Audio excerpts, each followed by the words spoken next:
Sangha with great virtues, out of compassion, for the sake of this assembly and all living beings, please turn the wonderful Dharma wheel to teach us how to leave suffering, attain bliss and birth and death, and quickly realize non-birth.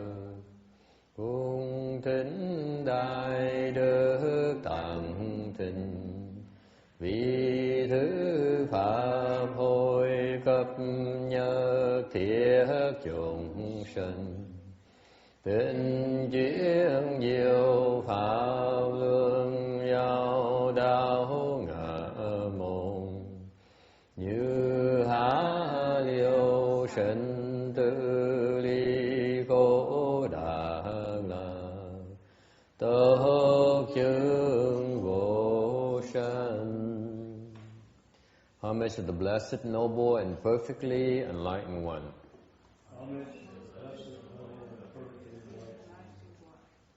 Nam mô Saranto Suche Doye Ola Hodi San Miao Samputo Sihe.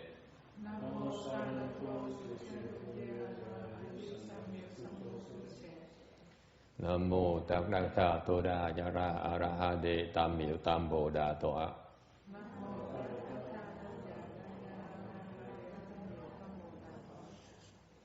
The unsurpassed, deep, profound, subtle, wonderful Dharma in 100,000 million aeons is difficult to encounter.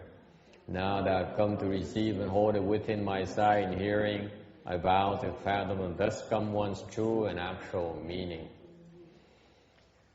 Wu shang sheng shen wei miao fa bai jie wan jie nan zao yu wo jin jian wen de shou chi yan jie ru lai zheng shi yi. O Buddhas and Bodhisattvas, Earth Store Bodhisattva, Venerable Shenhua, Venerable Bhikshunis, or good advisors of Mitofo. Chư Phật Bồ Tát, kính thưa Địa Tạng Bồ Tát và Thượng Nghĩa Hóa quý sư cô và quý vị thiện tri thức mô Phật.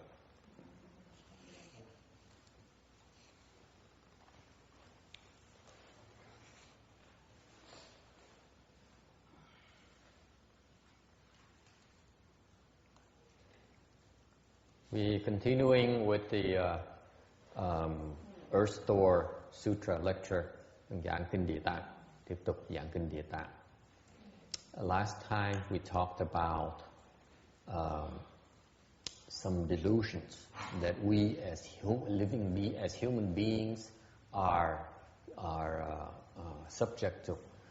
Tuần trước mình bắt đầu mình nói về những cái hoặc, okay, mà mình chúng sanh mình đã bị.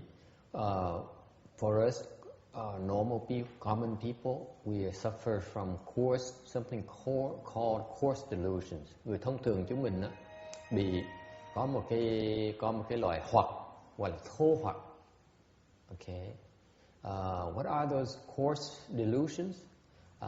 Thô hoặc là gì? They're called view delusions, có nghĩa là kiến hoặc.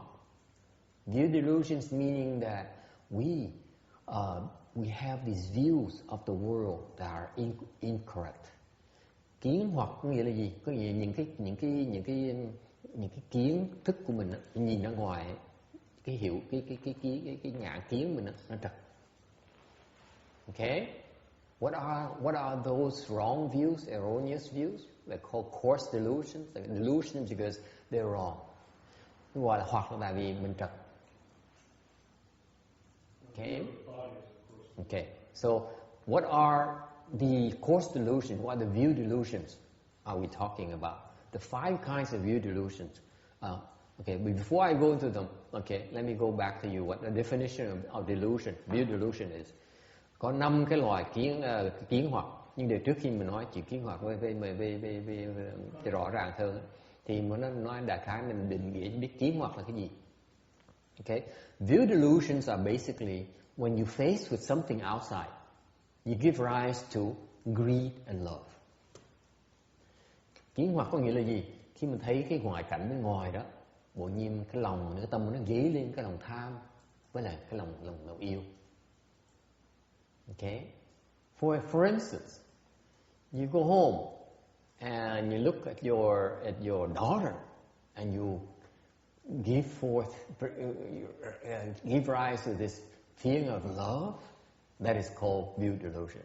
Chẳng hạn như về nhà thấy con gái mình, con cháu mình, bộ nhiên mình nhìn một cái, bộ nhiên cái tâm mình nó khởi lên cái niệm là thương yêu. Từ đó một cái loại thô hoặc. Anyone not have that problem? Có ai có vấn đề đó không?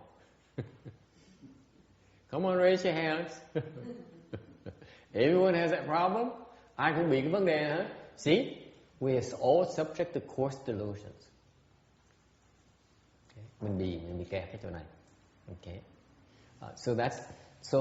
So what happens is that if you see things and you don't give rise to greed or love, then you're free from view delusions. Nói cách khác, nếu như mình nhìn cái ngoại cảnh mà mình không bị nổi khởi cái tâm yêu hoặc là cái tâm tham á, thì như vậy mình đã thoát cái thô hoặc.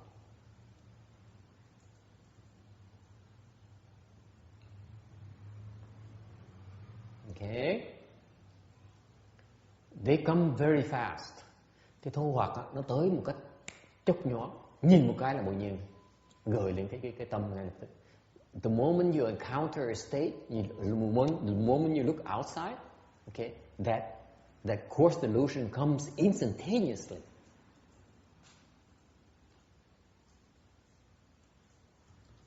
Okay. For example, you see who's a handsome actor nowadays? Young lady, người nào tài tử nào đẹp trai thời buổi này? Cái cô, hả? You don't know? Handsome actor. God, someone who must be willing to die for. No one? Not cooperating. When I was her age, I would die for all those French actors, Alain Delon, and all those movie stars. Hồi tôi còn trẻ, tôi mê mấy cái tài tử minh tinh lắm. So thành thấy một cái là mình mê, mình thích, cái đó là cái loại kiến hoặc này. So that the adoration from looking at someone is called coarse delusion. Okay, why is it called delusion? Tại sao gọi là hoặc? Because you don't know better. Tại vì mình không biết. You don't realize that whatever you face with is really not real. Tại vì cái gì mình thấy đó trước mắt mình đó là thiệt sự nó không có cái thật tính của nó. Có nghĩa là sao? Okay. Let's say you see a dog and you have a thought of liking. Okay. What are you liking? Okay. Chẳng ví dụ mình thấy con chó mình thích. Okay. Tại sao mình thích cái gì? You're liking a dog, right? Okay. You realize that the dog you like, okay, is no longer the same dog a minute ago. It has aged. Okay. Quý vị có biết không? Quý vị nhìn con chó mà thích con chó nó, quý vị có biết con chó nó đổi rồi không? Phút trước con chó nó già hơn một phút trước khi lúc trước. Okay. But mentally we still attached to the dog we saw a minute ago. Mà cái tâm mình á, mình vẫn chấp vào cái con chó mình thấy trước. Okay, you don't realize, you conveniently convince yourself that whether the dog changes or ages doesn't matter, it's still attached to that image of the dog you have. Cái tâm mình á, nó chấp vào cái hình tượng của cái con chó mình gặp mình thích đó, mình chấp vào đó. Okay. Mình không biết là con chó nó đổi rồi. You don't realize the dog is no longer the same. Same thing. Look at a person, the one you love. Same thing. You know, it's easier to look at a person like 10 years later. You see the person has changed, and the hair is, now it has some gray and white, and the skin is no longer as taut as before. It's easier to see that. But see, if you put it long enough, you begin to see that your attachment is something, a mental thing. Mình thấy rằng cái mình thích đó là một cái cái vọng tưởng của mình thôi. Cái tâm mình nó thích thôi, nó thích cái gì mình thấy với quá khứ thôi. We are not keeping up with the changes. Mình không thấy được cái sự biến đổi cái mình đang thích. Nó đổi rồi mình không biết. So it's called delusion because what you're liking is really not itself. Hoặc là tại vì cái mình thích đó nó đã đổi rồi mà mình không biết, mình chỉ thích cái cũ, mình không biết là cái mới nó không còn giống cái cũ nữa. Mới gọi là cái hoặc. Okay? More importantly, deep down, ultimately, whatever you see is basically empty. Nói cách khác, nói cách sâu về Phật giáo, okay, là cái mình thấy trước mắt mình đó, thiệt sự cái tự tánh nó, thực sự nó là cái không, nó rỗng, nó giả tạo. Whatever you see in front of you is falsely united. Get together, and then when the conditions end, it dissipates. Just like two people getting together, fall in love, they fall out of love and they separate. Okay? That's life. That's the nature of our life, of our existence. Cuộc sống mình như vậy đó. Mình chấp vào cái gì nó tạm bợ, mình mê muội và cái mệt về cái tạm bợ. Xong khi mà mình hết duyên rồi tách ra, okay, thì mình không thấy rằng cái gì nó cũng là tạm thời thôi, nó không có vĩnh cửu, không có lâu dài được. Alright.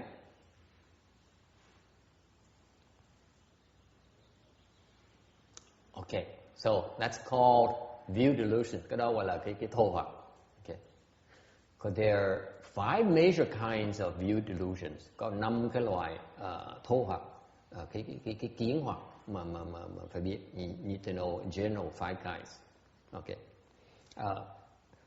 Có 5 cái loại, 5 cái loại mà tổng quát. First one is view of a body. Thứ nhất là một cái nhìn là có một cái thân. Okay. The body as we have here, okay, is only temporary here. It will disappear eventually. Cái thân mình có đây nó chỉ tạm bợ thôi. Trước sau nó sẽ trở về lại các bụi. And yet we spend our lifetime nurturing the body and pampering it and pleasing it. Okay. Mà cuộc đời mình chuyên môn bỏ cuộc đời mình chiều chuộng cái thân mình, chăm sóc cái thân mình. Okay. Cái thân này thân giả. Okay. We so attached to something that's very, very false. Okay. And you call it ourselves. Mình gọi cái thân mình là mình. Actually the body is not us. Cái thân nó phải của mình đâu. We dwell in this body. Mình ở trong cái thân này tạm bợ. Our soul dwells in this body temporarily. And when the body dies, the soul moves on. Cái linh tính của mình, linh hồn của mình nó ở cái thân mình tạm thời thôi. Cái thân mình nó chết á, thì linh hồn mình sẽ dời qua cái thân khác. Okay? What we call as self actually is the temporary union of something called soul and a physical body. Cái mình gọi cái ngã con người mình đó, thiệt ra là cái sự phối hợp giữa cái linh hồn của mình với là cái cơ thể của mình thôi. Alright?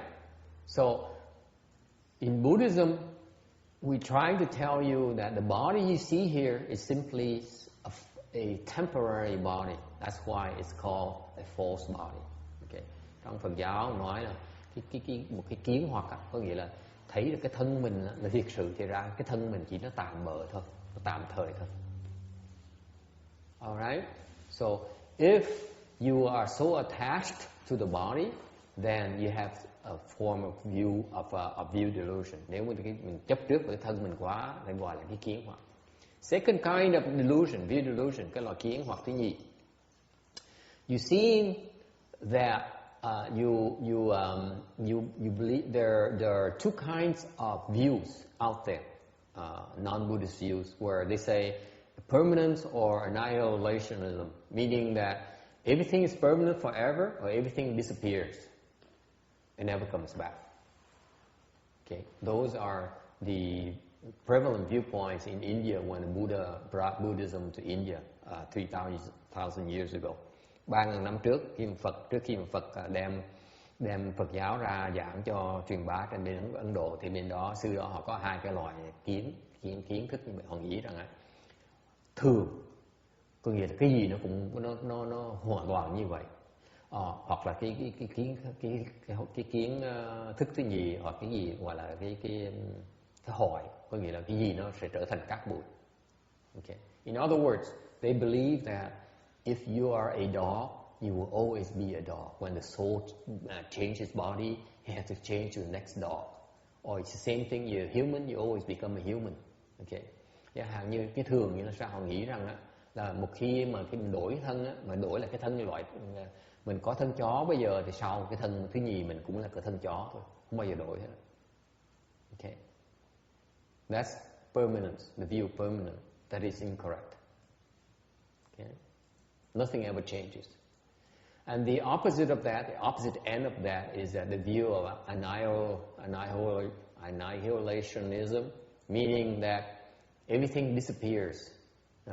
Còn cái kia, cái ngược lại, cái kiến thức khác nó nghĩ rằng, nhóm khác nó nghĩ rằng là cái gì nó sẽ biến mất hết, thành không quan trọng. Meaning that we have this human body here, eventually it disappears, so it doesn't matter. Okay, it returns to nothing, it returns to emptiness. Okay, we will return to emptiness. Nói cách khác, mình sẽ trở về hư không. It's also false, cái đó cũng trật nữa.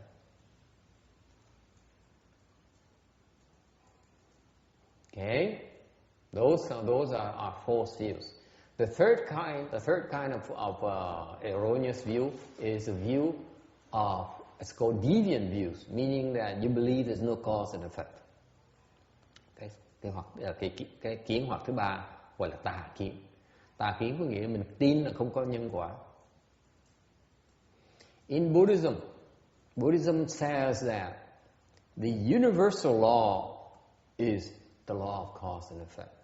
Phật giáo nói rõ ràng cái luật nhân quả là cái luật mà nó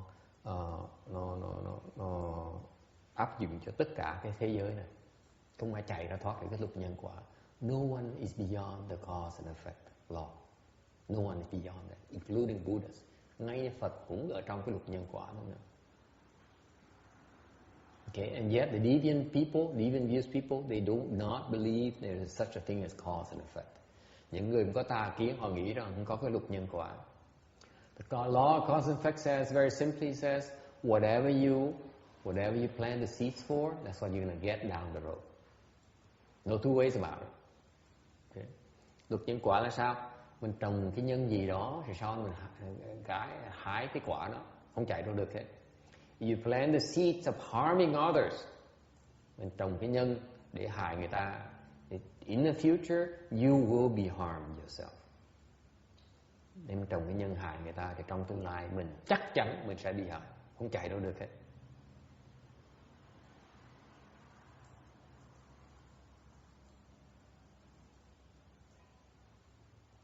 Okay? So, the deviant views people do not believe in that. They say, it doesn't matter. If I harm you today, I get away with it, nothing wrong with that. Okay, I don't have to pay for it down the road. Người ta kiến sao tôi nói ngày hôm nay tôi bịp thầy được á, tôi hại thầy được á, mà tôi trốn được á, thì bắt tôi không kịp á, thì cái đó là không có gì tai hại cho tôi hết, là tôi có quyền làm. Okay?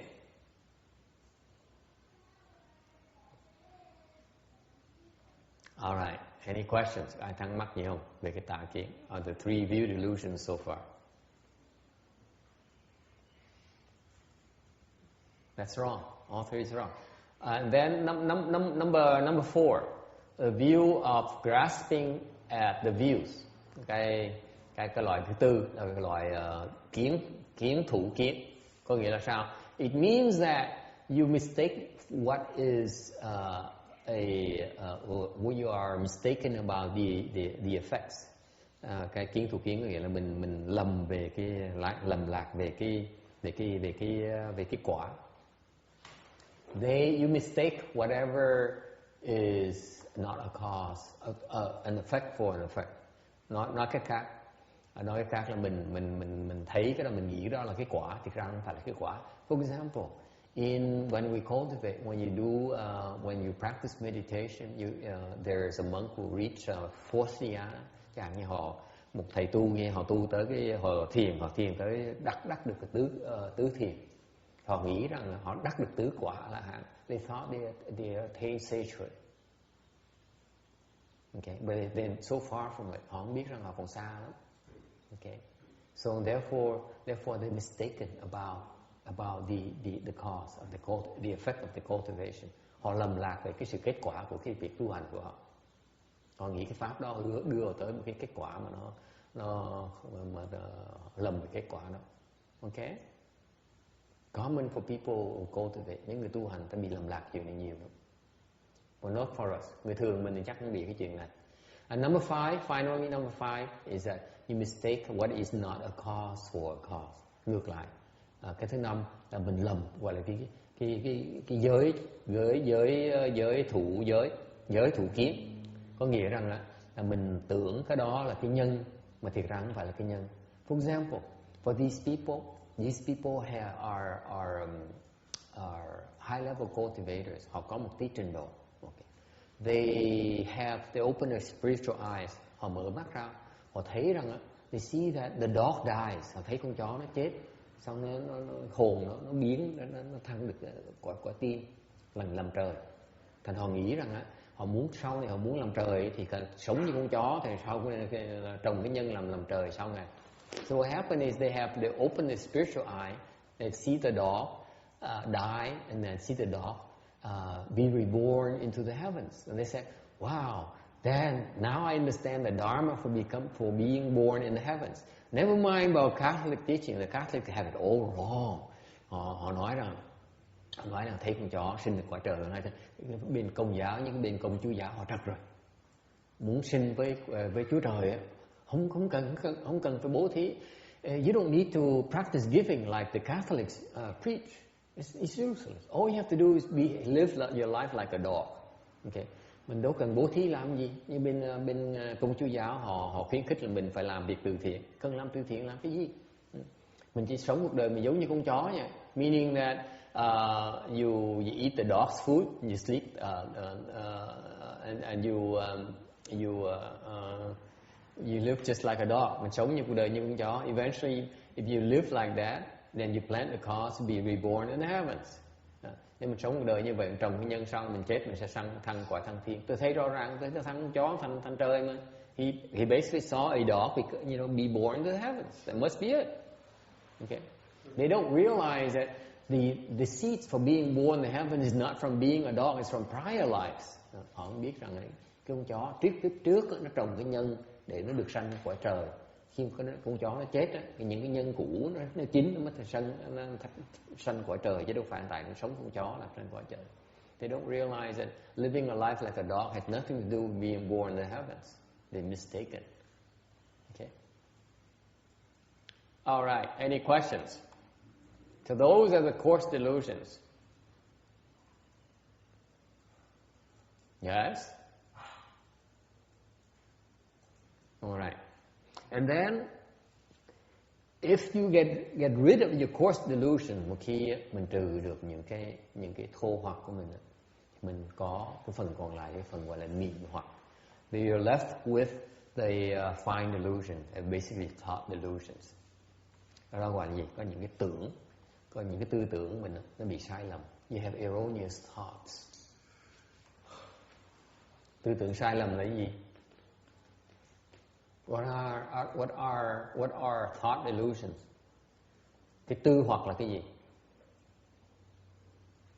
Thought delusions are you give rise to discrimination because you don't understand the principles.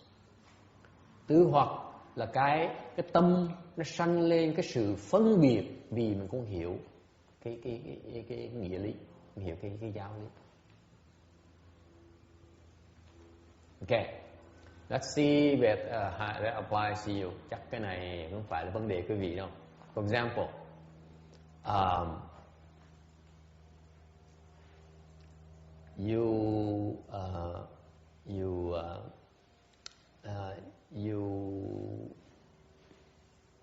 like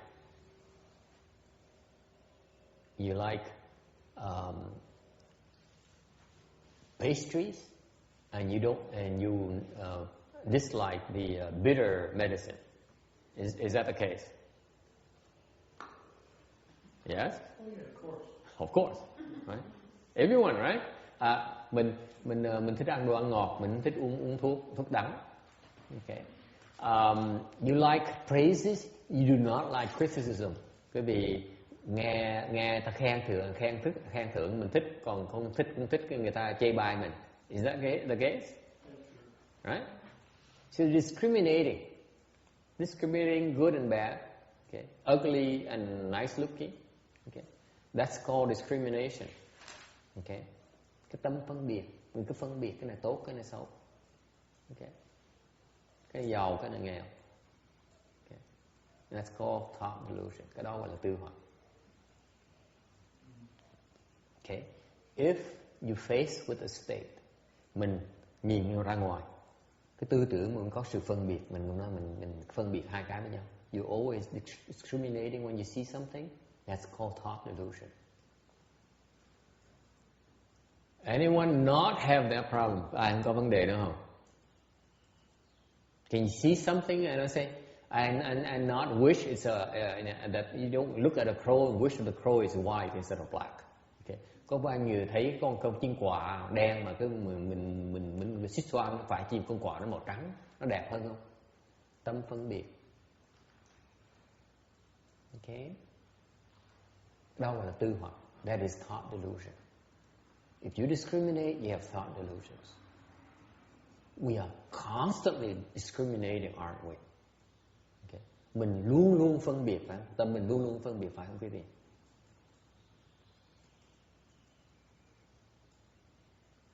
Okay, so that's what thought delusions are. In particular, there are 5 kinds of major thought delusion. Nhất có 5 cái loại tư hoặc chính. What are those 5? Would you like to know? Có ai muốn biết không? Okay. Yes. They are greed. The first one is greed. Thứ nhất là tham. Meaning you want more. You discriminating between more or less. Okay. Tham nghĩa là sao? Mình phân biệt giữa nhiều với là ít. Nhiều tốt hơn phải không quá nghe? Nhiều tiền á, nhiều cái tờ 100 đồng á, nó tốt hơn là một tờ 100 đồng. 2 tờ nên nó tốt hơn một tờ 100 đồng. For example, I'm telling Yin here, she likes $100 bills. Her family like $100 bills. So if she sees $100 bill, it's not as good as having 2 or 3 or 4. So that's what greed is about. You want more. Okay? Not only her. I like, thousands of $100 bills. I prefer 1,000, not 100. But anyway, so tâm mình phân biệt muốn nhiều hơn. Okay? Lòng tham. So greed is one of them. Number 2 is what? Anger. Giận. Thứ nhì là giận. Là một tư hoặc. Tại sao giận tại sao gọi là tư hoặc? Okay. Greed is because you're offended. Mình giận là tại vì người ta làm mình nổi nóng, tại người ta không vừa lòng mình không được vừa lòng. So you discriminate between like and dislike. Nói cách khác, mình phân biệt giữa cái thích và không thích, đúng không? Think about it, folks. Quý vị thấy nó dễ sợ không? Dễ sợ. Cuộc đời mình mở mắt ra mình nhìn một cái, mình thích nhiều hơn này. Look about it, think about it, folks. How scary we are. It is for us. As soon as we open the eyes, see something, we want more of it, right? More of it, okay? And we want more of the desirable ones, not the undesirable ones. The combination of greed and anger, right there. Constantly activating our mind. We're torturing ourselves. Cách khác là mình nhìn cái mình đòi hơn, mình cái gì mình tốt mình đòi thêm nữa. Tôi thích mua mấy đồ rẻ, thì muốn thì gặp có đồ rẻ phải mua thêm nữa. Chứ còn không thôi nó tăng giá. For example, you see something on sale supermarket, let's load up before they raise the price again. Okay, that's greed. Okay, yes, 2 questions here. Yes. Well, in traditional Western society, England, Germany, France, that being a discriminating person is really part of being a cultured person. It's part of being refined, Yeah, right? I mean, right. you can discern the finer things of life That's right. It's a big thing. and enjoy them. Yeah, Right? if you're a cultured person, you got to be discriminating. Ông nói là trong cái bên Âu Châu, văn hóa Âu Châu, người ta nói là cái tâm phân biệt đó là cái tâm giúp mình thấy được cái sự quý phái của cuộc sống, có cái văn hóa nó như vậy. Nó muốn phân biệt là cái hay, cái quý, cái mà hy hữu, hàng đồ ăn ngon, đồ ăn đẹp, đồ ăn quý, cái đồ quý. Yeah, that's the nature of our culture. We value that. We don't realize it's a form of delusion. Không biết rằng đó là một cái loại hoặc, cái loại tư hoặc. Yes. Quảng Ngân. Yes. Có ý kiến gì không? Okay, so there you have. Greed is one. Hatred is two. Okay. Thứ nhất là tham, thứ nhì là sân, nôn nóng. Okay. Number three, stupidity. Thứ tư là ngu si. We don't know and yet we insist. We are so confused and yet we say, no, we know better. Mình không hiểu, mình đang bị cái màn vô minh nó che mắt, mà mình cứ tưởng mình biết, mình hiểu. Mình cứ tưởng mình đúng. Right, Pam?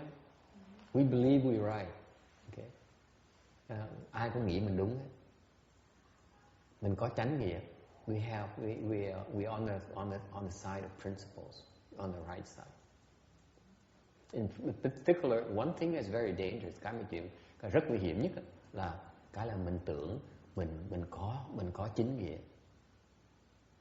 The most dangerous one is that you think the righteousness. It's the most dangerous.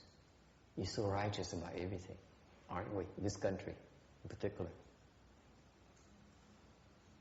Okay, it's a form of delusion, form of ignorance. Okay. What is righteous to you is certainly different from a different culture. Let's face it. Okay. Cái gì mình nghĩ đúng trong văn hóa xã hội này chưa chắc nó đúng trong xã hội khác. Chỉ đúng ở chỗ này thôi. Mình còn chấp trước cái chuyện đó. Okay. What is righteous to a Chinese person, cái gì mà đúng, có đạo đức với một người Tàu is certainly may not be the same as righteousness as a person in Africa. Cái gì mà có đạo đức ở Tàu chứ chắc nó là gọi là đạo đức ở bên Phi Châu. Very different. Okay, and yet we say that we are right. We are on the right side, whether the Africans are on the wrong side. Okay, nhất định mình nói là phía mình là đúng, còn phía bên Phi Châu là sai. Okay. Tâm phân biệt. We discriminate between right and wrong. Right? That's what we do all the time. Suốt ngày mình chỉ lo đúng với sai thôi. Okay. Nhất là mấy sư cô đó, chỉ lo mình đúng thôi. Especially the nuns. They're so worried of being right. Because they're supposed to be teachers. Họ là làm thầy mà. Họ phải dạy người ta mà. Họ phải đúng chứ, đúng không? This is what makes so funny for me about the carol that I used to have a Chinese teacher here. She teaches Chinese in high school. Trước mình có cái cô giáo mà dạy tiếng Tàu ở đây này. Cô đó dạy trường trung học ở đây. You know, and these teachers they're so uptight. Mấy cái cô giáo họ cứng nhắc à. Họ sợ bị sai. They're so afraid they're wrong to be wrong. If they're wrong, how can they teach students? See, that's a discrimination between right and wrong that keeps them so uptight, makes them so uptight. Sợ sai, thành người cứng nhắc à. Sợ sệt với sợ. Okay? Very poor. Very, very pitiful lifestyle. Sống như vậy thì tôi nghĩ nghèo nàn quá.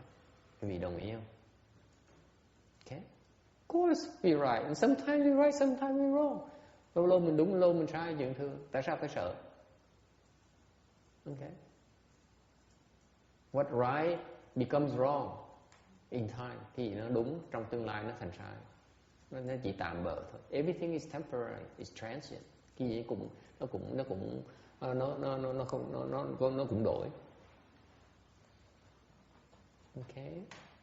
Number 4, Tư hoặc thứ tư, doubt, nghi.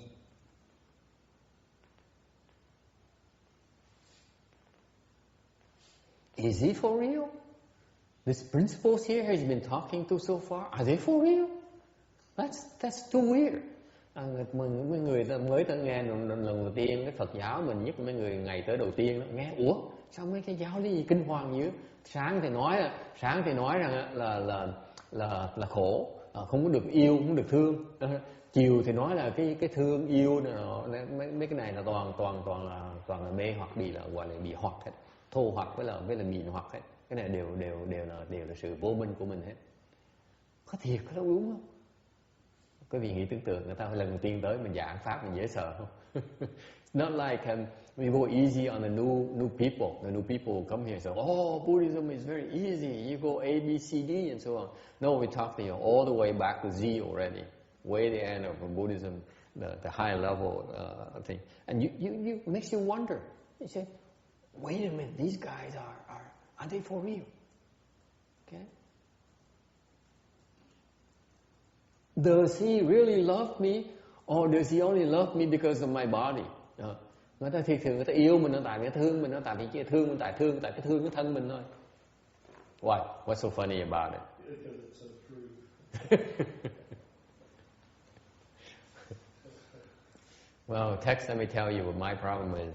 Do they adore me because of my money, or they adore me by wisdom? Cái khổ của tôi như vậy.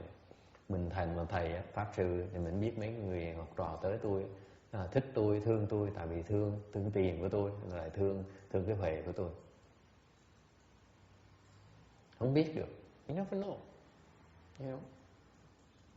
You know, that's the sad thing about life. People have a little bit of money, and they walk around and say, "Oh my God, I'm not sure that they're gonna love me for me, or they're gonna love me for my money." Prenuptial agreement. Cái xã hội này vậy, có tiền một cái, có của cải một cái, là trước khi mà cưới nhau là mình phải ký cái giấy hợp đồng, gọi là trước khi mà để hợp đồng trước khi mà cưới nhau, cái hợp đồng, ký hợp đồng trước để mình bảo vệ cái của cải của mình. Đâu có biết được, thấy không? Mình nghi ngờ. So that's doubt. You doubt your loved one. Nghi. What's so funny about it? That's your world, isn't it? Yeah. Absolutely. You never know, right? It's better safe than sorry. Is that what people say? Yeah, they do say that. What happened to Mr. What is it, that Beatles guy, McCartney? Can you nhớ? Remember the story of McCartney and the gold digger? Oh, excuse me. The gold digger. Yeah, that's right. That's the right phrase. Okay. Quý vị biết cái ông mà bên Beatles đó, các bác có biết không? Beatles, cái ông ca sĩ nổi tiếng lắm, giàu dễ sợ. Tỷ giá ông là trên 600 triệu. He's worth like $600 million, right? She didn't get that. But what's her name? What's her Mills, right? Something like. Huh? What's? No. No, the other one, the young one, the Paul McCartney and. It was Linda. It was No, after Linda. Mills, right? Something like that. Heather Mills. She got about 50 million pounds of it. Yeah, like 40 million pounds. No, 50 million bucks. Yeah, not even. 40 million. Yeah, 40 million bucks. Pounds, something like that. Pounds was like Yeah. 7 Cái bên kia cái ông Beatles, ông ca sĩ nổi tiếng mà ông làm nhạc hay lắm, nổi tiếng mấy chục năm rồi, ông giàu dễ sợ, ông 600 triệu. Thì ông cưới một cái bà vợ, bồ ông là 60 mấy tuổi, bồ ông là 32 tuổi. She was like 30, right? When they got married. And what did McCartney said? McCartney is a knight, right? Ông McCartney là một cái được nữ hoàng nước Anh Quốc làm chứng. What's a knight in Vietnamese? Huh? What's knight? Let me go to my excuse me. I go to my dictionary and check my dictionary. Knight. Okay. I keep on running to this word, and my translator is on strike. She's not looking it up for me. Right. You don't have them in Vietnam. Translate. There's no translation. They don't have them in Vietnam. They don't have in Vietnam. Knights? Ngự lâm pháp thủ hay gì đó. Now she came up with something else. It's musketeer, not knight.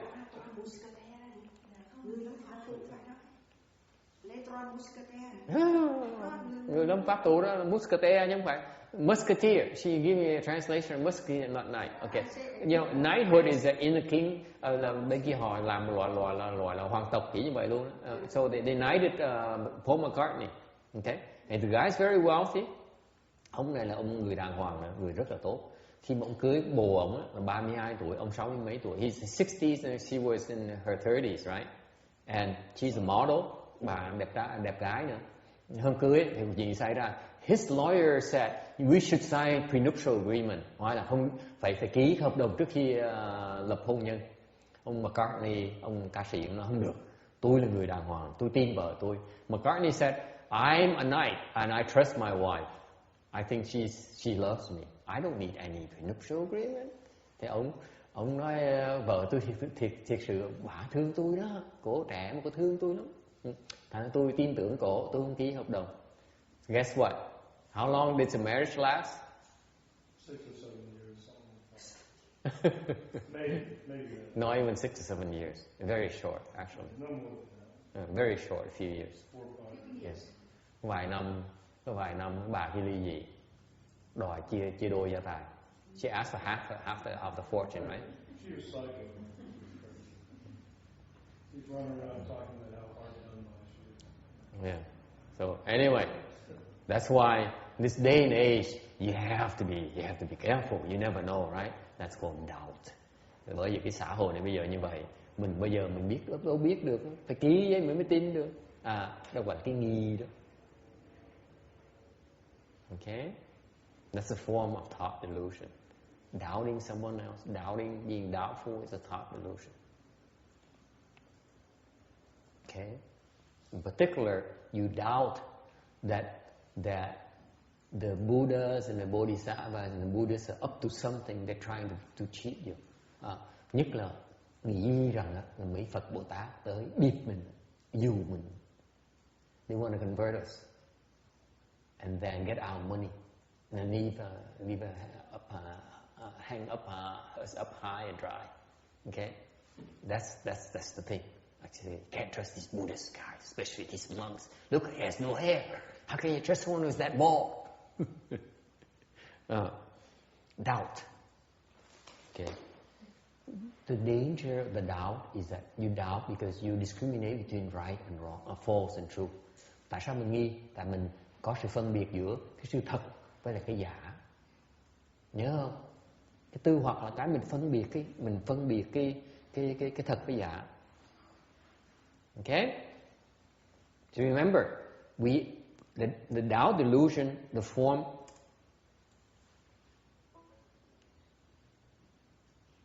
What do I do now? Oh. Excuse me. So anyway, I just put it to sleep. I have some kind of hot key here. Okay. Can you see it back? Is it back on? Not yet. Okay, it should be up. Okay. So what happened is that the nature of thought delusion is that you discriminate between true and false. Cái tư hoặc này về cái nghi là mình phân biệt giữa cái thật với cái sai. Okay? Who does not discriminate about false or true? Có ai không phân biệt về sự thật với giả không? Kim có phân biệt không Kim? Of course not you, right? You do. Ai không phân biệt? Giơ tay lên tôi coi. Raise your hand. Let me see your hands now. Who does not discriminate between right or wrong? Có mình tu ba phải như vậy thôi hả? I'm the only one who is that confused. Who does not discriminate between right or wrong? See, that's why you doubt. You doubt because you say you don't know. Truth or false. Okay. In fact, there's no true, there's no false. Thực ra không có thật cũng không có sai nữa. It's all temporary, it's all relative. Okay? Thiệt ra nó chỉ nó tùy cái tiêu chuẩn mình. It's not absolute. Cái sự thật với sự sai nó không phải tuyệt đối, nó chỉ tạm thời thôi. The true and the false is not absolute. It's only valid in a very short time span. That's it. We attach to it. Okay? All right. Number 5, finally, cái cuối cùng. Arrogance. Ngạo. Okay. Of course, none of you have that problem. Đương nhiên quý vị không ai bị cái vấn đề này hết, phải không? Okay.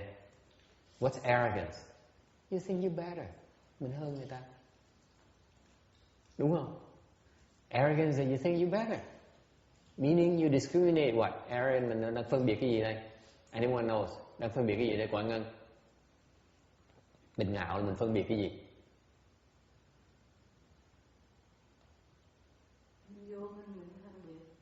Không, mình ngạo tại mình phân biệt cái gì? Text, what are we discriminating when you're arrogant? I think it's a whole big combination of things. First off, you have a view of yourself, and you have a view of others, and you have a view of qualities, and then you have a judgment about your own qualities. Yeah. Basically, you're discriminating about there's a self and others. Nói cách khác, mình phân biệt giữa mình với người khác. Mình hơn người ta. In particular, you better than the others. Not just self and others, you better than the others. Okay. Cái ngạo là tại mình nghĩ mình hơn người ta. Okay. Okay. Right? See, we don't have the problem. See, our temple we don't have the problem. We just better than the other temples. Cái chùa này nó bị cái vấn đề đó. Cái chùa này hay hơn mấy chỗ khác ở chỗ đó đó. Vì thấy không? Đâu có phân biệt đâu. Mình hơn người ta, mình đâu có thèm phân biệt mấy chuyện đó. Mình hay hơn mà. Right? That's natural. So anyway, capitulation. To recapitulate. Find illusions or thought illusion. Nói cái khác, nói tắt lại. Cái tư hoặc là cái gì? Tư hoặc là những cái tư tưởng nó sai lầm. So the 5 major kinds of thought delusions: greed, hatred, stupidity, tham sân si, doubt and arrogance. Nghi với mạn, đa nghi với ngạo mạn.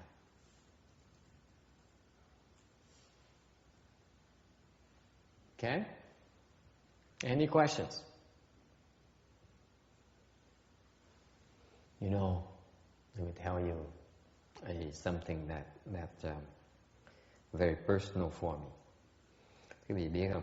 Tôi có người siêu hình. We came and studied in the Master Chain Hoa together when we were Shamis. Ông với tôi xuất gia tu với ngài Tiên Hóa cùng một lúc, at the same time, same day, shaved the head the same day. Okay. Thành huynh đệ với nhau là được đồng tu dưới ngài Tiên Hóa, được học pháp với ngài Tiên Hóa. And now he has his own place. Thì bây giờ ông có được một cái nhà. He bought a house. His family bought a house for him. Okay. Có nhà đầy đủ rồi. He has money. He has nothing to worry about. He's much better off than I am in that sense. Ông bây giờ ông sướng hơn tôi cho đó. Tại bây giờ đầy đủ rồi, không cần lo gì hết. Tiền cũng có, nhà cũng có, xe cũng có, đồ ăn cũng có. Okay. Không cần lo gì hết. Không phải như tôi đó, là phải lo mỗi ngày. Một cuối tuần phải lái xe tới đây. Ông cuối tuần không cần lái xe đi đâu hết. Mình cuối tuần phải lái xe tới để mà giảng pháp quý vị. See, on the weekend I have to worry coming here and preparing for the lecture, and preparing for Earth Store Sutra lecture, preparing to answer your questions, and preparing to try to propagate Mahayana, that kind of thing. Lots of worries. He has none of those worries.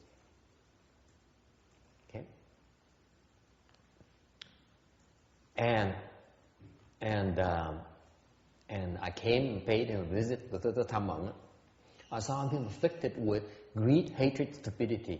Tôi thấy ông tham sân si. Okay, he's by himself. He's perfectly fine by himself. Tu đầy đủ lắm. Tôi nói thiệt quý vị, lúc trước tôi chỉ mong ao ước chừng đó thôi. When I first started my life, my current lifestyle as a monk, all I wished for back then, all I yearned for is a small house that I not have to worry about money. Okay, and I only cultivate. I don't have to worry about you guys. You guys are such basi local, you know. We don't need to worry about you because we don't need to depend on you to provide support for us for our cultivation. It's too much hassle.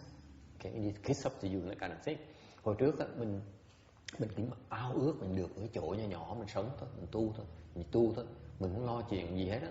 Mình không cần phải lo Phật tử, tại Phật tử nó phiền phức lắm, Phật tử phải hung hít Phật tử rồi nịnh hót Phật tử nó mới cúng cho mình chứ, không cúng rồi sao mình ăn uống đủ rồi. Tiền bạc mà ăn uống mà tu hành bây giờ cực, thành mình không thèm, mình nói thôi, không cần, kiếm chỗ nhỏ nhỏ thôi. Mấy thầy mấy cô gọi là tôi xây một cái chòi để tôi tu thôi. Cái lý tưởng như vậy. Hồi trước tôi tin như vậy đó. Ông này ông thực hiện được cái đó rồi. Now he got it made. Okay, so he cultivated for a few years by himself. Ông tu một mình mấy năm rồi, tôi mới tới tôi thăm. So I went to pay him a visit. I saw him greed, hatred, stupidity. Mấy năm trời rồi tôi tham sân si. What? Greed for what? Food. Ăn cả ngày. Okay?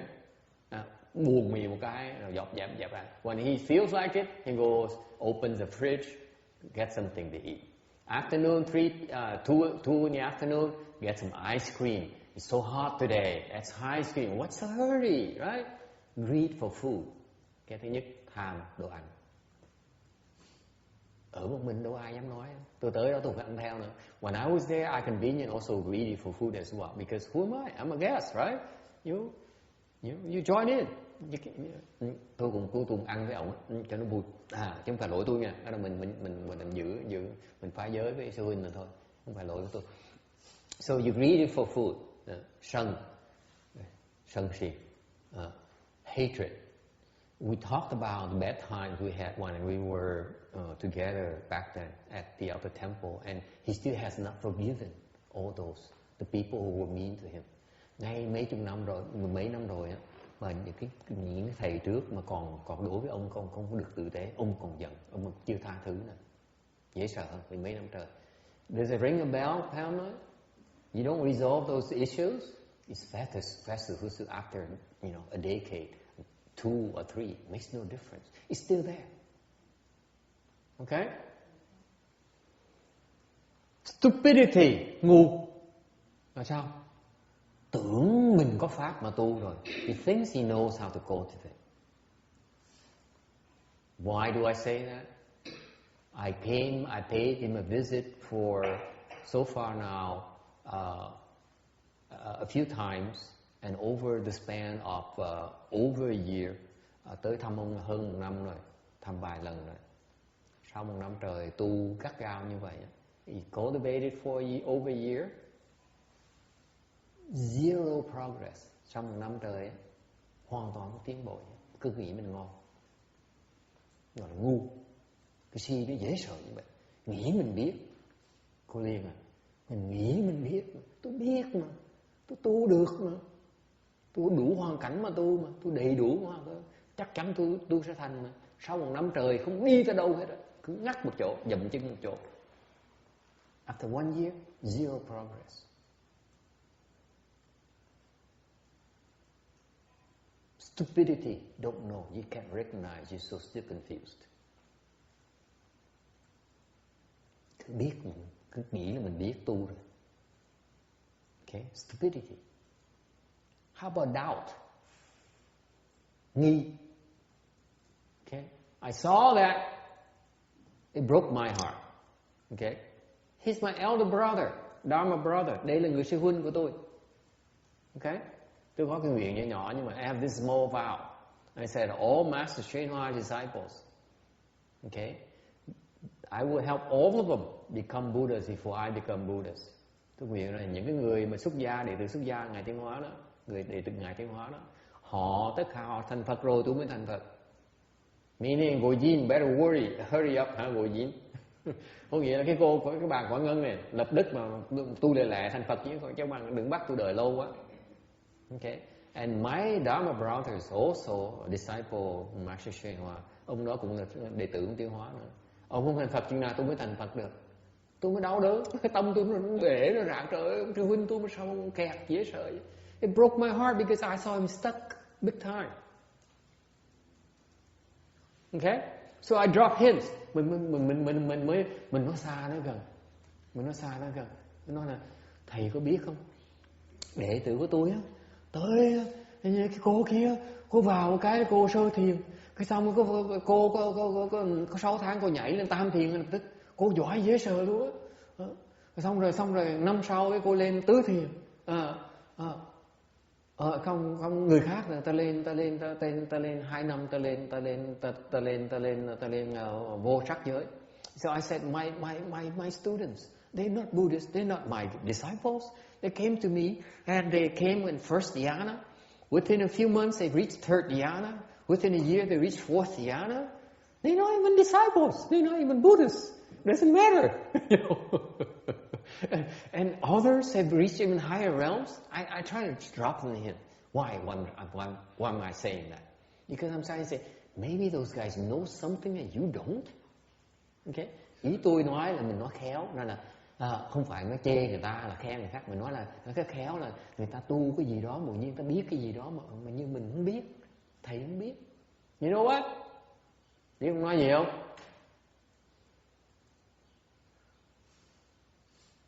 You must be local. You must be crazy. Thầy điên rồi. Thầy tưởng mà tu mà nó dễ, đạt được nó dễ như vậy đó. You think it's that easy to reach fourth dhyana? You think it's so easy to reach the formless realm? No way. How do you know? Làm sao mà thầy chắc như vậy? Làm sao thầy chắc là họ đắc cảnh giới đó rồi? Thầy có chứng minh gì cho tôi biết? What proof do you have? Doubt. Somebody is trying to help you text. You say, no way. You're trying to pull my leg. Người ta giúp mình đó. Tâm người ta muốn giúp mình đó. Mà mình nói, mình nghi ngờ. Mình nói, không có đâu. Cái ông bịt tôi đó. Dễ sợ không? If you like that, how can you be helped?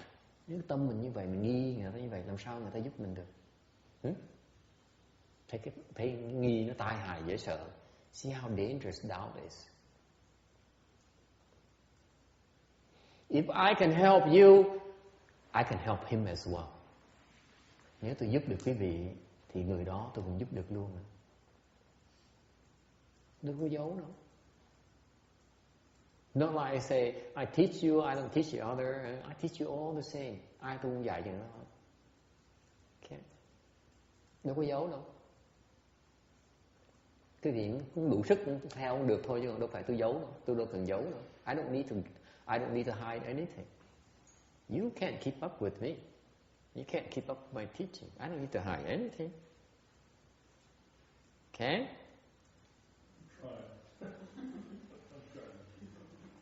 It's not easy to keep up with. Okay? So it's no need to doubt that I'm trying to prove anything. I'm trying to recruit you. I'm trying to do anything. Đừng nghĩ rằng tôi đang cố gắng bịp quý vị, cố ý bịp quý vị, hoặc là đang dụ quý vị làm này làm nọ. It's not that hard. Quý vị đâu có gì ghê gớm đâu mà tôi phải bịp quý vị làm cái gì, dụ quý vị làm cái gì. Trust me. I've seen much better. Nói thiệt quý vị, tôi gặp nhiều người giỏi hơn quý vị xa không để tưởng được. Những người tôi gặp mà quý vị mà đạt cái cảnh giới người ta đạt không nổi đâu. I see the people. I don't see you reaching their state at this lifetime. I don't see it. Why do I bother wasting my time with Basiloco like yourself? Okay? There's no need to doubt me. Không cần phải nghi làm cái gì đó. Okay? Nghi làm cái gì? Tôi đã thấy những người đã giỏi hơn quý vị xa không thể tưởng được. Biết quý vị làm cái gì? I don't need to cheat you. I don't need to prove anything with you. You need to prove to me that I should help you. Quý vị phải chứng minh cho, quý vị phải cần thuyết phục cho tôi là giúp quý vị. Chứ phải quý vị là nghĩ là tôi phải cần thuyết phục quý vị để làm gì đó. Quý vị là người phải thuyết phục là tôi phải cần giúp quý vị nè. Nhưng mà không phải chuyện, không phải điên đảo như vậy đâu. It's not the other way around. You need to convince me that you deserve the help, not the other way around. That I need to help you. I remember last year, the 2 years ago, nhớ 2 năm trước, tôi đi San Jose dạy thiền. I went to San Jose. I used to drive every Sunday to San Jose to teach Chan, to teach meditation. And they heard of me. Họ nghe tiếng tôi. So they came, and one day one man came. Người kia có một cái ông cái đó. He's in his 60s. Okay. He came, sat right in front of me, ngồi ngay trước mặt tôi. Okay, remember in San Jose we very poor. We teach Chan out in the open. Hồi đó dạy thiền khổ sở lắm, dạy ngoài trời á, không có chỗ dạy nữa. Quý vị biết không? Tuần nào mười mấy người tới. Every week, 10 people showed up to learn Chan from us, sitting outside. So it rained, we could not teach. Nếu trời mưa là không có chỗ, là phải bỏ đi về. Okay, so we suffer. We sit under the sun, ngồi dưới nắng. Okay, in the wind, ngồi dưới gió, vẫn có người tới học thiền như thường. They came and learned meditation from us. Okay, so this man here showed up and sat right in front of me, ngồi ngay trước ông đó, ngồi ngay trước mà 60 mấy tuổi. Ông này, he listened to the instruction. After a while, he said, "I heard you can heal people." Nghe nói thầy chữa bệnh được. No such a thing. I only teach meditation. I don't heal people. Tôi nói là không có đâu. Tôi là dạy thiền thôi, chứ còn chữa bệnh là tôi không chữa. Tôi nói chuyện tôi phải chuyện của tôi phải chữa người ta. Okay.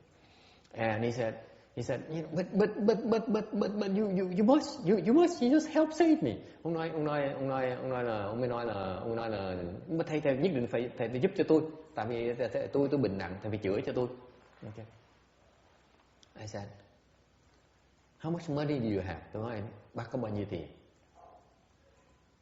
Tôi có nhiều lắm. He said, I have a lot of money. He said, how much? Tôi hỏi, bác có bao nhiêu tiền? Okay. Ông nói vậy, thầy cần bao nhiêu? He said, how much do you need? Okay. Bắt đầu mặc cả. So he began to bargain with me. Okay. And I said, no, I don't heal. I teach Chan. Tôi nói nó đùa với bác chơi, chứ là tôi không có chữa bệnh. Tôi chỉ dạy thiền thôi, dạy thiền vui chơi thôi, chứ còn tôi không biết chữa bệnh. But you must save me because that's what you do, right? Ông nói là mấy người thầy tu như vậy phải chữa bệnh cho chúng tôi. Tại sao mà thầy nói thầy muốn chữa bệnh? So I basically said, no, you're wrong. Okay, I do not heal. Okay, you don't have enough money to make me heal you. Nói cho ông biết, nói cho bác biết là tôi là dạy thiền, tôi dạy đại thừa, chứ tôi không có chữa bệnh. Bác không đủ tiền để tôi chữa bệnh cho bác đâu. Okay. You need to convince me that I need to help you, not the other way around. Okay? Okay.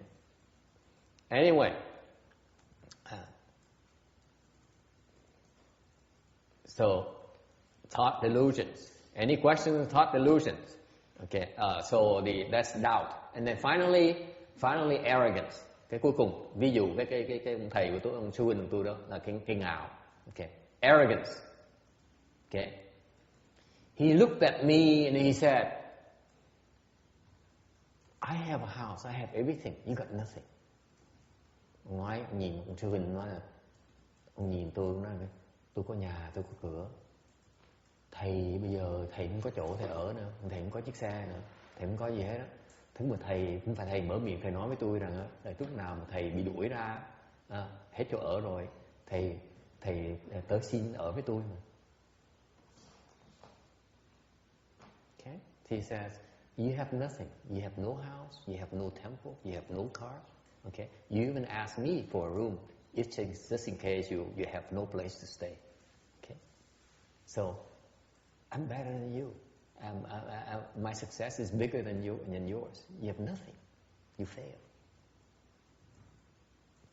Và ông nói rằng ông trong tu hành của ông thành công hơn tôi. Now, arrogance. Okay?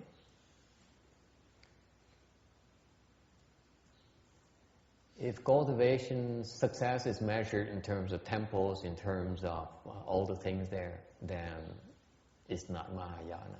Nếu như mà tu mà chỉ qua cái sự thành công trong việc tu hành bằng cách cái nhà, cái chùa, thì tôi nghĩ cái đó không phải là cái thành công. Cái đó là cái hoặc. It's called delusion. It's called thought delusion. Yes. In life, of course, you know that. Yeah. Most people look at things exactly that way. Really? Wow, that's news to me. You're right. It's called delusion for that reason. Mình bị cái sự thiếu sáng suốt mà mình không biết. We're confused. We don't even know that we're confused. Okay. You see, if they're trying to help you clear my head, and they're confused about these things, they cannot help you clear my head. But help me clear my head. You get it? They're confused. How can they help me? They're confused about greed, hatred, stupidity. They're confused about doubt. They're confused about arrogance. Right? Name someone who's not like that. Okay? If they are so confused in their thoughts already, how can they help me clean my thoughts? It's impossible. Cái người tâm lý học, bác sĩ tâm lý, okay, họ bị những cái tư hoặc này, họ bị tham, họ bị sân, họ bị si, họ bị mạn, họ bị nghi, ok? Thì làm sao cái tâm tư tưởng họ nó bị tối tăm như vậy, làm sao họ có thể giúp cái óc mình nó sáng được? Bởi vậy những người tâm lý học đó, đối với tôi là không biết gì hết. You're wasting your time. They help put a band-aid, give you relief, but in terms of solving a problem, they can't help you. They help you soothe the pain and suffering, but they cannot solve anything. But that's their job. Okay? You expect them to help solve your problem, you're barking up the wrong tree. Okay. Questions? Ai thắc mắc gì không?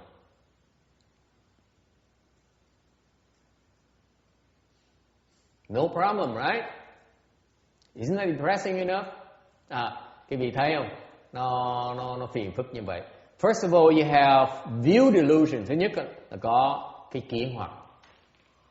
Okay.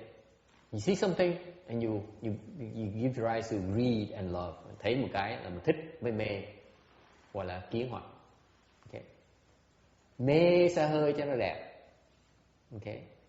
For example, I don't care what you say. I like Ferraris. Okay. Tôi không cần gì nói gì. Tôi thích xe mấy chiếc xe đua người bên Ý đời. Okay. You know, especially like the Porsche, they're coming out with the 918 Super Spider. Okay. The 70 miles per hour. I mean per gallon. Man, this is even a green sports car. How about that? A green Porsche. Yeah, it's gorgeous, isn't it? This is like the Batmobile or something. Gorgeous. I don't care. I mean, that's the only exception for me. Okay, I don't care for cars except for that. Tôi nói cái chủ yếu tôi nhìn chiếc xe, mấy cái xe hơi, xe đua mà người Đức nó làm đó. Tôi thích thèm xe, tôi lái xe thường tôi xe xòa, chứ còn trừ một chiếc xe Đức mà xe đua Đức, xe Porsche nó sắp ra rồi, một gallon nó chạy được 78 mile luôn. Nó đẹp không là thế. What is that called? View delusion. Đó là kiến hoặc. Right? Anyone not like cars? Có ai không thích xe không? Chứ cô Hằng Lượng có thích xe không cô? I'm asking the venerable Hằng Liang back there. Do you like your Toyota van? Cô có cưng chiếc xe Toyota, cái xe van Toyota cô không? See? Okay. You don't like your Acura SUV, don't you? Her Acura SUV. Hey Janice, my dear.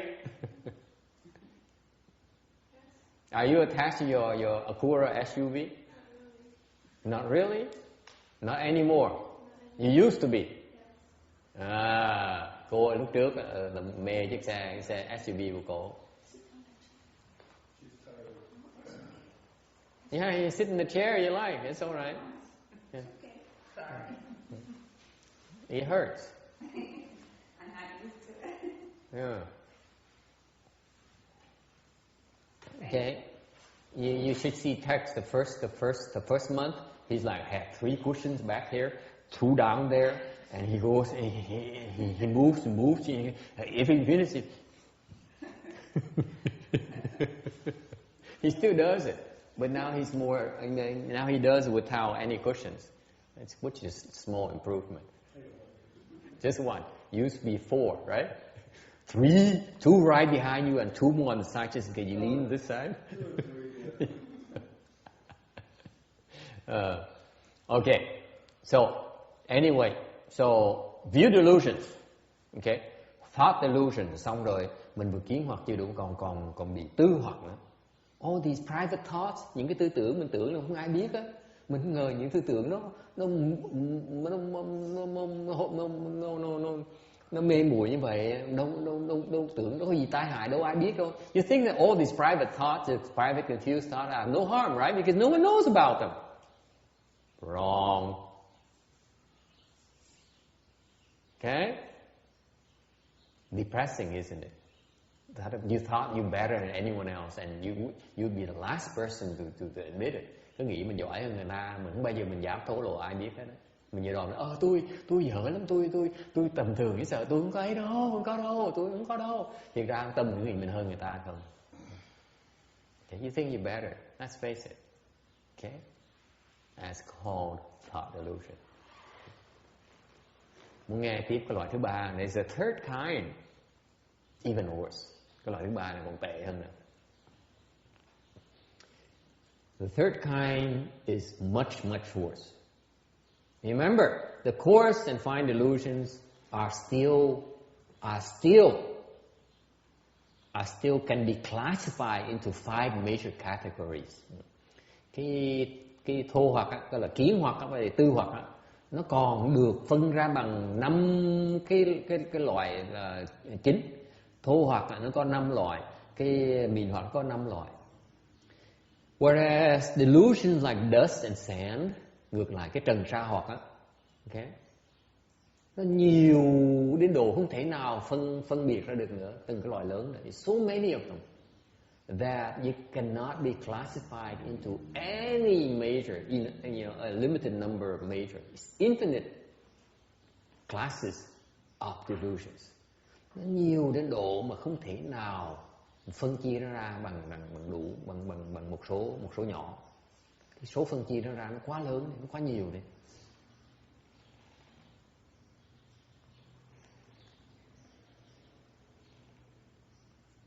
Isn't that depressing, Pamela? Not bad enough to hear about our view delusions, to hear about thought delusions. Okay, it's nothing yet. The third kind is the worst. There's so many of them. They don't even bother classifying them into major categories anymore. Just too many. Cái trần sa hoặc nó nhiều quá đi, không cách nào mà phân biệt ra là từng phân loại nó được nữa. Nó quá nhiều loại đấy.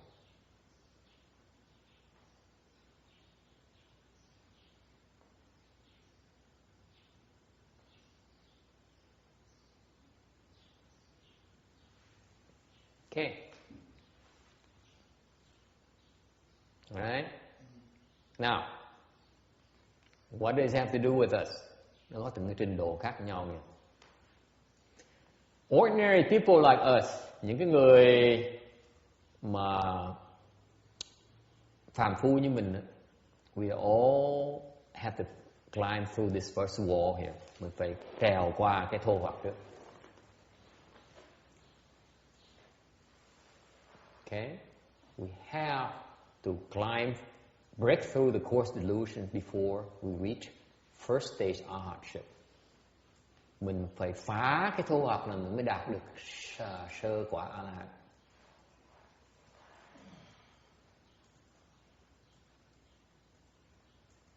Alright.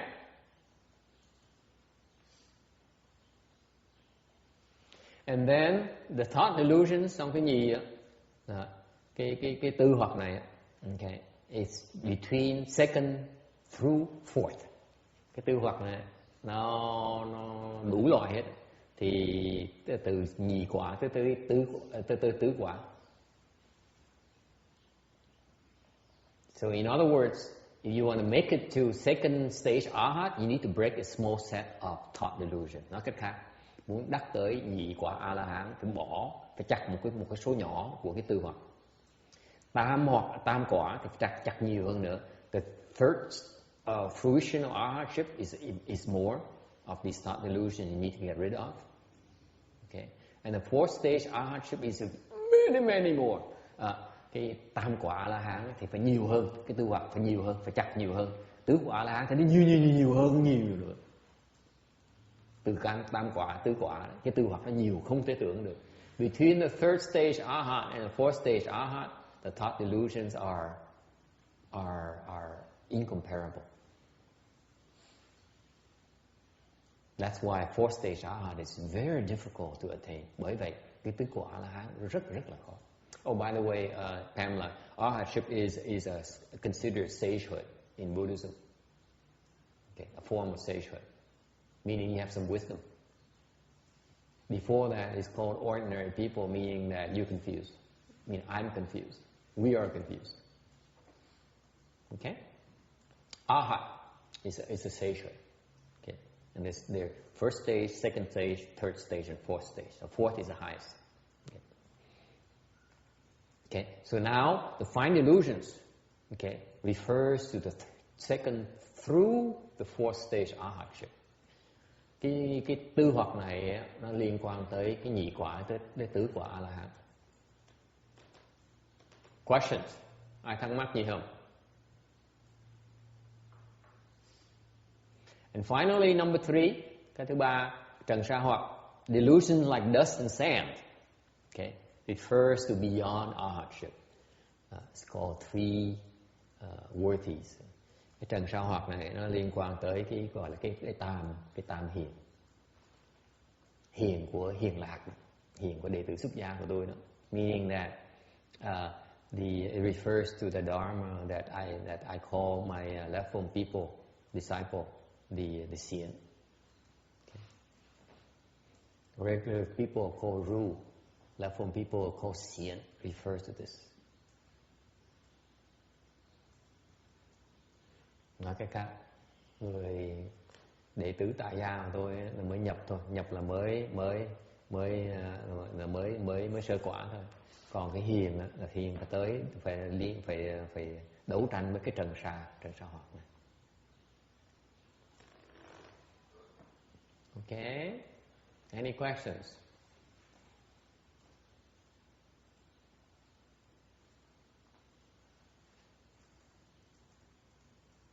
Right. Also, moving on, the 3 words, cái 3 chữ, in the sutra here, the 3 or 5 words from the sutra it means. Okay. Also represent destruction of the 3 obstacles. Cái 3 chữ trong cái kinh này cũng tượng trưng cho cái sự hủy hoại của những cái chướng ngại. The 3 kinds of obstacles in life. Có 3 cái loại chướng ngại trong cuộc đời mình. First one is retribution obstacles. Thứ nhất là báo chướng. Number 2, karma obstacles. Thứ nhì là nghiệp chướng. Thứ ba là the third one is affliction obstacle. Thứ ba là cái phiền não chướng. Okay.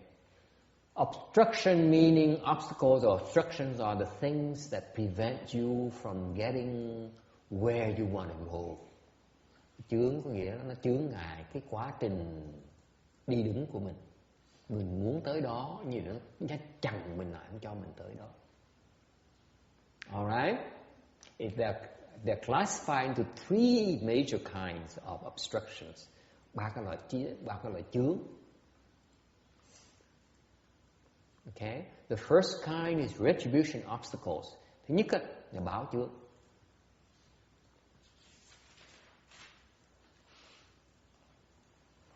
What is retribution obstacle? Báo chướng là cái gì? Nghiệp báo của mình đó, it's your retribution that prevents you from getting there. Cái nghiệp báo của mình đó, nó không cho phép mình tới đó.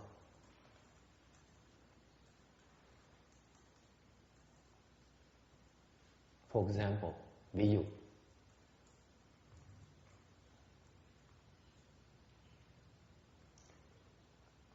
you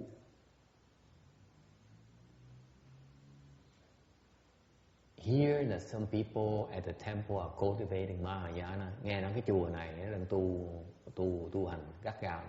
You go there to the temple and with the purpose of creating problems for them to prevent them from give them hassle and prevent them and from cultivating. Đó mình phá để tu cũng được. Okay? So far so good? Yeah?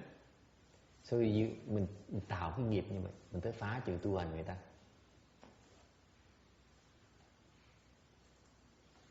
Down the road, when it's your turn to cultivate, trong tương lai, khi tới lúc mà quý vị tu hành, thì chuyện gì xảy ra? What happens? You have to undergo this retribution obstacles, meaning that somebody else will come and obstruct your cultivation, for sure. Tại vì trong quá khứ mình đã cản trở việc tu hành người ta. Khi tới lúc mình tu, thì sẽ có người tới cản trở việc tu hành của mình. Cái đó là chắc chắn. I guarantee. It's called retribution obstacle. Cái đó là cái báo chướng. Let me give another example closer to home. Cho một cái ví dụ khác nó có thích hợp quý vị hơn. Okay. For example, you're competing for the same for that promotion at work. Mình đang làm việc ở sở, mình cạnh tranh với nhau, giành giật nhau với cái được thăng chức đó. Hai người giành giật nhau. Okay. And you go and obstruct the other person, spread rumors about the other people. Other person say he's a bad person and you know he steals from the office supplies, brings it home, and then he said, you know, press all kinds of rumors so that person cannot get the promotion, you get promoted. Okay. Thành ra mình nói xấu người ta, bêu nhò người ta, để người ta nói xấu người này là đi vào hãng, cấp đồ của hãng, mấy cái viết với lại mực với lại mấy cái đồ trong văn phòng ăn cắp đem về nhà xài, hoặc là bừa bãi, hoặc là xài xể của hãng, bêu xấu người ta mang tiếng,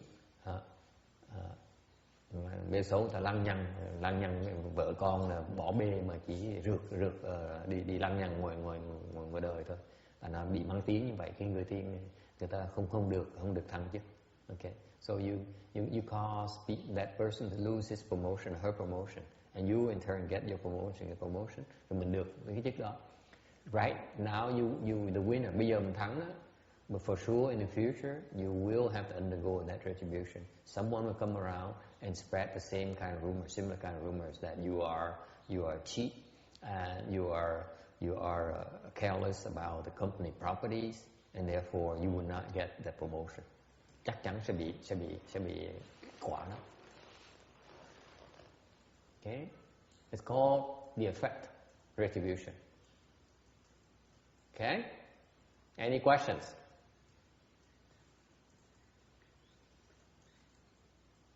Is it clear? You obstructed others in the past, now you got obstructed. To put it simply.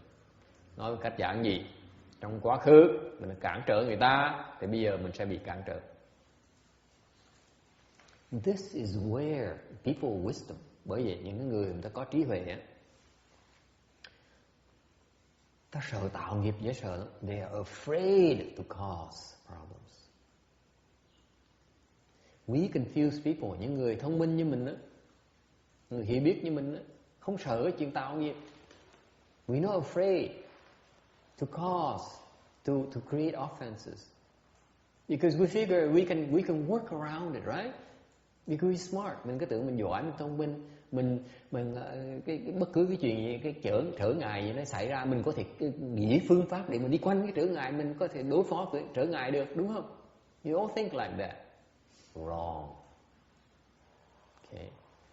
If you succeed in obstructing others in the future, no matter how smart, no matter how brilliant you are, you will be obstructed. That's called retribution. Đừng có lầm lạc chuyện đó. Nếu như kiếp này, nếu trong quá khứ quý vị đã cản trở người ta, thành công trong việc cản trở người ta, thì chắc chắn trong tương lai quý vị sẽ bị cản trở. Mặc dù quý vị có thể thông minh, có thể tài ba, có thể giàu có chừng nào, vẫn bị cản trở như thường. Đó gọi là cái nghiệp chướng. Vì vậy, it's called retribution. You have to suffer the consequences. Is it clear? That's why the people with wisdom, they don't create offense. They're afraid of creating offenses. Bởi những người có huệ, người ta không tạo cái nghiệp, ta sợ tạo cái nghiệp. We confused people are afraid of the consequences. Người thường mình chỉ sợ khi mà cái nghiệp nó tới thôi. They say, oh, no, take it away from me. No, heal me of my cancer. Heal me of my sickness. Tôi nói là tôi bệnh, thầy chữa cho tôi, cô chữa cho tôi, chứ còn làm cho biến mất đi. Chứ còn they don't look at the causes. Không muốn nhìn tới cái nhân. Okay? They fail to understand that what's happening to them today is because of a retribution of a prior offense. Họ không biết rằng á, cái chuyện mà khổ sở họ ngày hôm nay là tại vì kiếp trước đó họ làm cái chuyện khổ sở cho người khác, bây giờ bị khổ là ráng mà chịu. Chuyên môn đi bịp, chuyên môn đi hại người ta thì bây giờ bị bịp lại, bị hại lại, ráng mà chịu, không chạy đâu được hết. You cheat others, you steal from others, you have to undergo the consequences. No two ways about it. Okay? That's called retribution obstacle. In everything you do. Okay? Number 2, karma obstacle. Nghiệp chướng. What does it mean?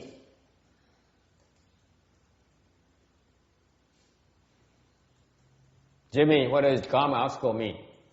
Don't fall asleep now, young man. You slept enough this morning. What's karma obstacle? You're the smart one. Left on the men's side. Oh. Shouldn't joke with text about smarts. What does karma obstacle mean? What does it mean, text? I know it means, I'm not sure how to define it. The karma puts you in a situation that you can't study. You better know about these things, because when you try to do something, you have a hard time doing something, you need to recognize is it a retribution, karma, or affliction. Okay. Bất cứ mình làm chuyện gì mình thấy khó khăn, mình phải nhìn là cái khó khăn từ cái loại nào, cái loại báo hoặc là nghiệp, hay là loại phiền não. Mình không nhìn nó được á, mình không có đối phó nó được. You don't recognize them, you cannot successfully resolve these obstacles. Agree? So you need to understand these 3 things. Yes, what's karma obstacle? Nghiệp chướng là sao? Well, you don't have to, well, let's say somebody like me, I came to Los Angeles thinking I was going to become a big star. And I had the talent, and I developed the material and everything, but it never happened. Never happened. And I finally realized it's probably just don't have the blessings of the karma for it to happen.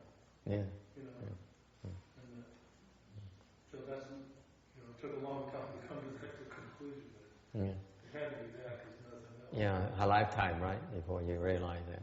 Now it's too late. It's always Texas. You go back and the thing is, I don't know what the karma was that caused it. So No, the karma, really the karma means, the karma means that the act of doing is not easy. For example, it's a heavy lift. It's very heavy. It's not easy to lift it. right. It's called karma. Karma meaning that the attempt, the work itself is not easy. The inertia. From inertia, you start the wheel rolling. It's a gradual process. It's not easy at all. Okay. Cái nghiệp chướng có nghĩa là cái công việc mình làm đó, cái sự khó khăn từ cái công việc nó làm á. Có nghĩa chẳng như mình muốn cử tạ, cái tạ nó nặng quá, mình kéo nó không nổi, mới gọi là cái nghiệp. Nghe rõ không? Hiểu rõ không? Is it clear? It's the nature, what you're attempting to do is very difficult. It's that not easy of a thing to do. Like lifting heavy weight. It's not easy. You have to realize that. It's not easy. Because for you to succeed, you better make sure that you have enough, you have what it takes. The machinery, the strength, the stamina, all those things. Okay? Without which, it becomes a karma obstacle that you cannot overcome. Okay? Cái nghiệp chướng có nghĩa là công việc mình làm nó khó khăn lắm, không phải là dễ đâu. Okay? Ai giống mộng quả ngưng muốn qua xứ này làm giàu thì làm giàu đâu phải dễ đâu, đúng không? Khó lắm. Mình làm mỏi người ta cũng chưa chắc là giàu nổi, đúng không? Làm cuộc đời chưa chắc giàu nổi, mua xổ số chưa chắc trúng nổi, không có dễ. Cái đó gọi là cái nghiệp đó, nghiệp chướng, không dễ đâu. Giống cử tạ, cái tạ nó nặng quá, mình kéo lên nổi, nhấc lên nổi. Nghiệp chướng, ok? Cái công việc của mình nó khó quá đi. Okay? Number 3, affliction obstacle. Thứ ba là phiền não chướng. What's affliction obstacle? Again, let me go back. Okay. Retribution obstacle, nói lại. Cái báo chướng nghĩa là sao? Là tại trong quá khứ mình chướng ngại người ta, bây giờ người ta chướng ngại là khó, mình làm khó làm dễ mình. In the past, we obstructed others. Now they come around and obstructed us as a payback. That's retribution obstacle. Is it clear? Chắc hiểu chưa? Okay. Number 2, karma obstacle. Cái nghiệp chướng là công việc mà nó khó quá đây. We chose an undertaking that's very difficult. It's probably a bit more than we can handle. Okay. Cái nghiệp chướng là cái mình chọn, cái việc làm, cái công việc mình làm nó khó quá, vì khi mình chưa đủ sức. Okay. Không phải là dễ. Cái thứ ba, number 3, okay. Affliction obstacle is the nature that we are stopping ourselves. Okay. 1 or 2 are externals. 1 với 2 là ở bên ngoài. Cái thứ ba là bên trong, mình tự cản trở mình. We stop ourselves. He said the heck with. It's more obvious. Like if somebody's angry all the time, you can't learn anything. Yeah. No. The heck with this. I don't need this. Irritating. Yeah. I don't need this. Okay. This is garbage. Yeah. Mình phiền não, mình tự chặn mình lại, mình nói không cần làm chuyện này không xứng đáng mình làm. Không thèm. Nghe quen không gọi ngơ? Không thèm đâu. Không thèm. Tôi không thèm đâu. I don't care for this. We stop ourselves. Mình tự cản trở mình. Tại sao? Tại mình bị phiền não, because we get afflicted. We stop ourselves. If you did not get afflicted, you will not stop yourself. Nếu mình không bị phiền não, mình không có tự chặn mình đâu. Mình tự làm phiền não, mình tự chặn mình.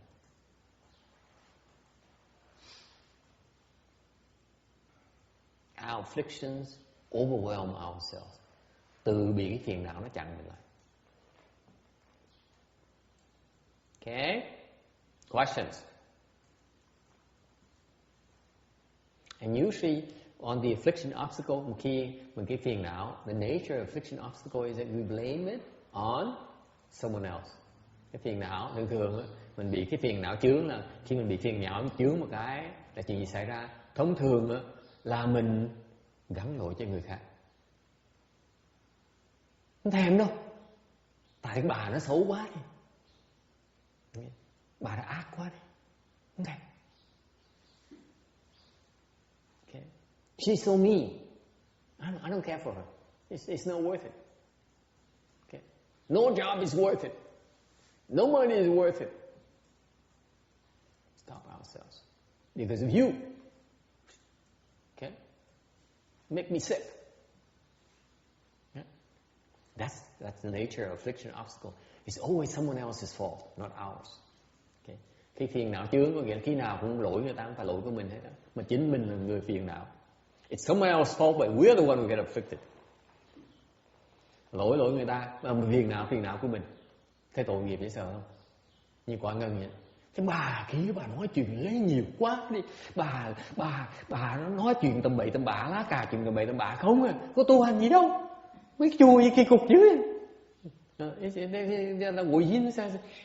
other lady, they gossip too much. They come to the temple, all they do is gossip. I don't want to come to the temple like this. Cái chùa, mấy chùa làm cái gì? Đúng không? Phí thì giờ của tôi. Phiền não. Lỗi người ta hết. Someone else's fault.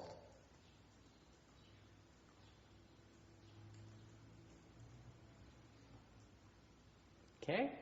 Questions? Anh thắc mắc gì không?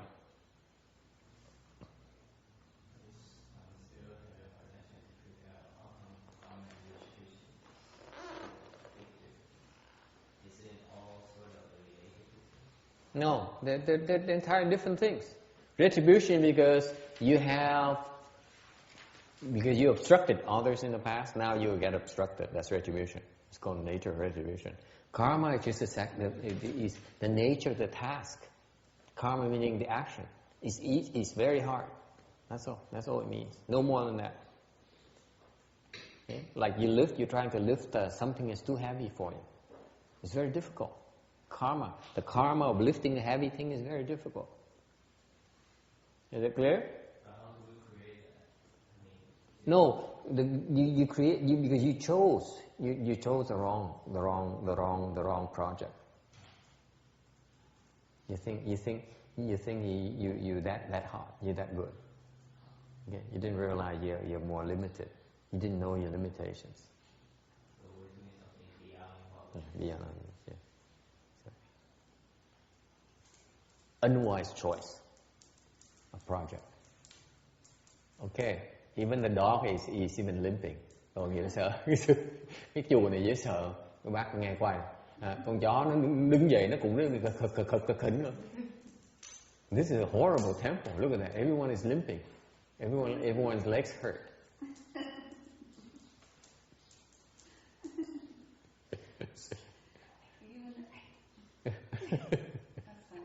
Dễ sợ.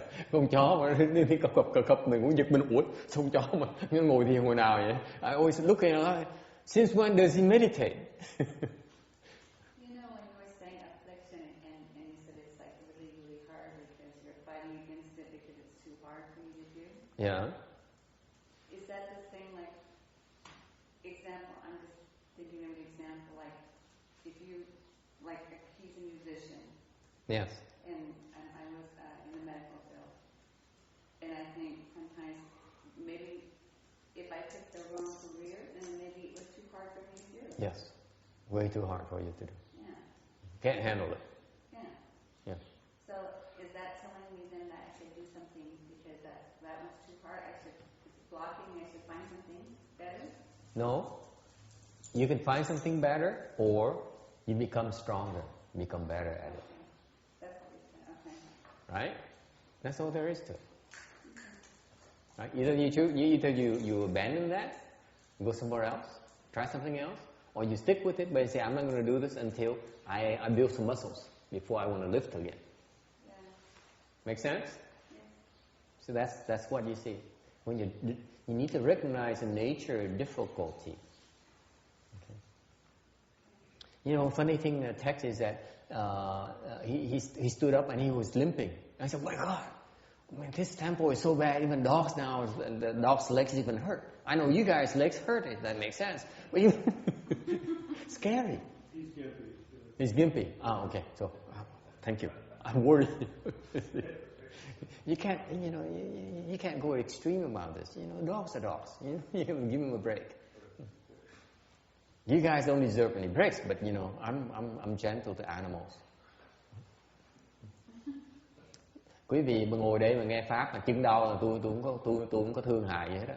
Để con chó nó đứng dậy mà chân nó đau tôi thấy tội. Okay, anyone else? Ai thắc mắc gì nữa không?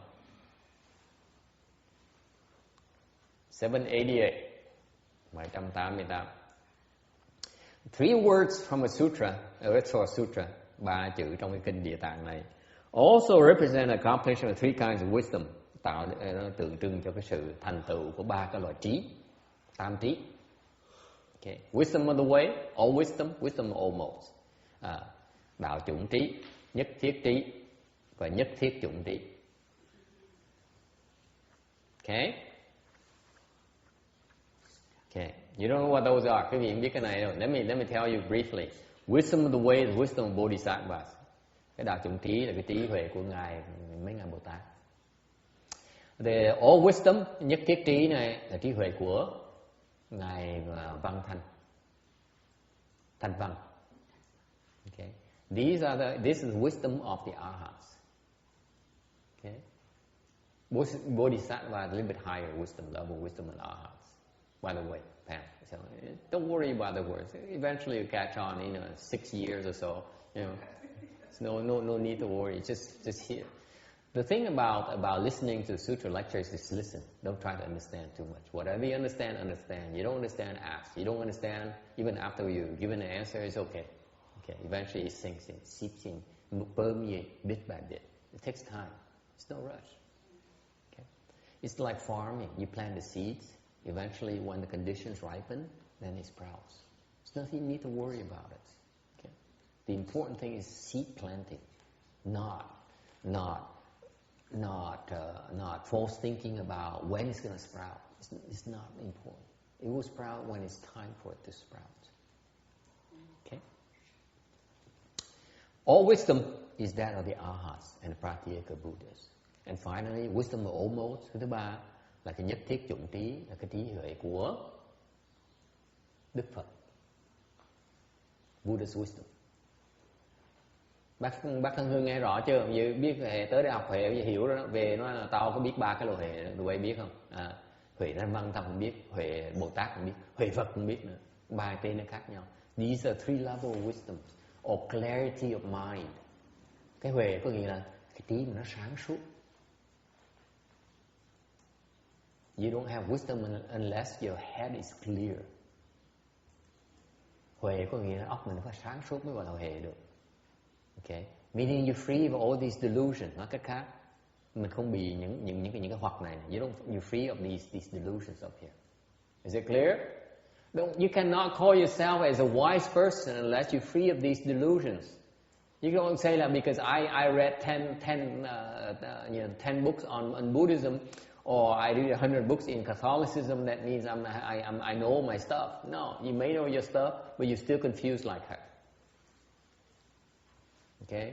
Đừng có nói rằng cái huệ là tại mình chỉ có huệ khi nào mấy cái hoặc này nó biến mất mới gọi là cái huệ được. Quý vị nghe rõ ràng chưa? Không phải là đọc cuốn sách.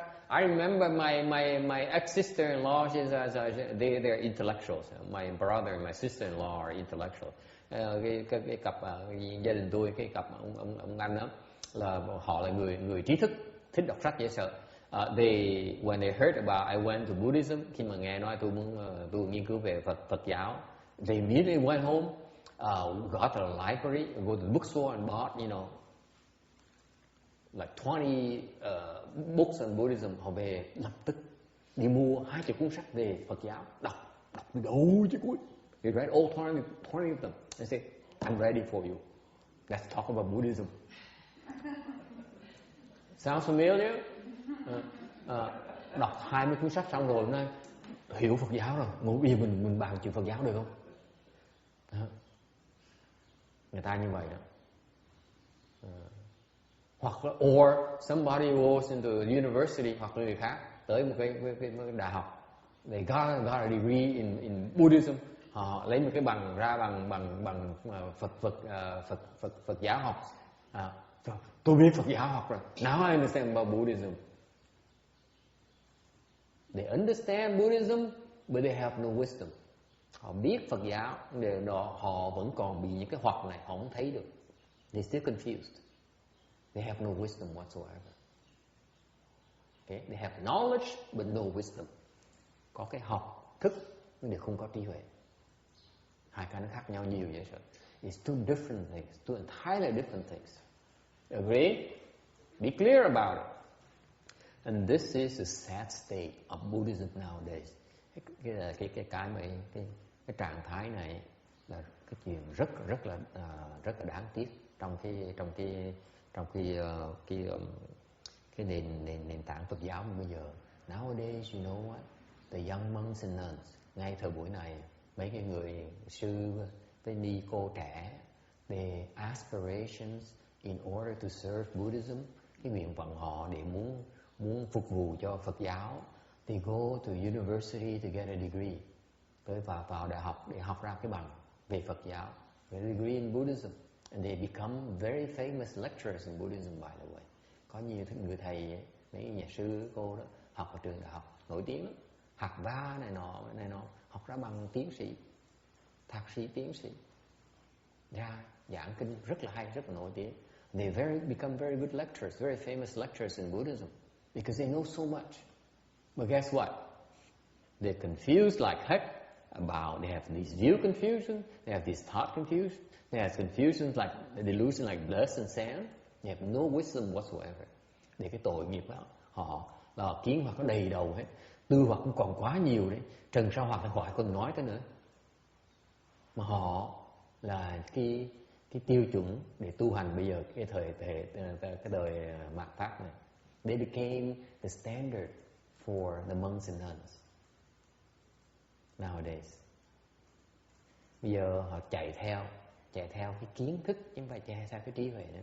They chase after knowledge, not wisdom.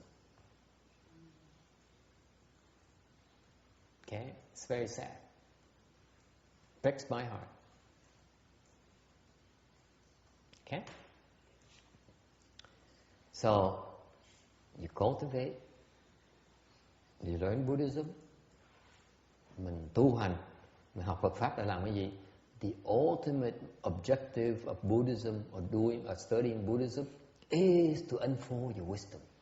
Cái mục tiêu cứu cánh của cái việc tu hành của việc Phật giáo, học hỏi Phật học là để mở trí huệ, nhưng mà phải mở cái kiến thức, not to open your knowledge, not to increase your knowledge. Not about understanding. It's about figuring out a way, learning a way to unfold your inherent wisdom, not your knowledge. Knowledge is garbage. Okay? Cái kiến thức là cái vọng tưởng. Cái trí huệ mới là thiệt. Trí huệ mới có giá trị. Còn cái biết nó không nhầm hết. Bác nghĩ coi, bác biết, bác học thêm nữa, biết học 10 năm nữa thì bác cũng phải lo đi rồi. 10 năm rồi học có bao nhiêu, kiến thức được bao nhiêu. Okay. Người ta không hiểu cái chuyện đó. Bác lớn tuổi bác thấy được cái cấp bách của cái thời gian mà nữa không. Còn người ta bỏ cuộc đời ra, tôi để học cái kiến thức thôi, ta không mở cái huệ. Lạc đường không thể tưởng, lầm lỗi không thể tưởng được, nghèo nàn không thể tưởng được. Đi tìm cái kiến thức, đi tòng cái kiến thức mà không tòng cái trí huệ. Biết cái làm cái gì kia, biết cái chừng đó thôi, biết để nói thôi chứ còn đâu có sử dụng được. Cái huệ mới sử dụng được cái sự mình mới giải quyết được cái vấn đề nan giải của mình. Còn cái kiến thức nó đâu có giải quyết được đâu. The knowledge does not solve the problems, your problems. It's the wisdom that enables you to solve your problems. Agree? Okay? It's wisdom text. It's not about knowledge. Sure, of course. You want to learn about Buddhism, you're seeking after knowledge, my friend. You know, you're chasing after the wrong thing. You need to use that for the objective of unfolding your wisdom. Then it makes sense. Okay? All right. Finally, time is up. 3 giờ rồi. Sắp hết giờ rồi. Okay, I need to stop here. Also represent finally the perfection of 3 virtues. Nó tượng trưng cho sự viên mãn của 3 cái loại đức. The virtues of the Dharma body, pháp thân đức. A prajna virtue, bát nhã đức. A liberation virtue, giải thoát đức. Oh, I have a typo here.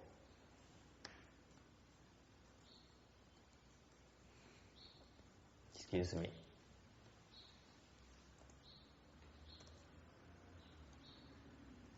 Okay, got it. Okay, so I have a typo in Vietnamese. I just corrected that. So the 3 virtues of Dharma body, prajna, and liberation. Okay, now the thing about wisdom, cái chuyện đặc biệt ở cái huệ như vậy đó.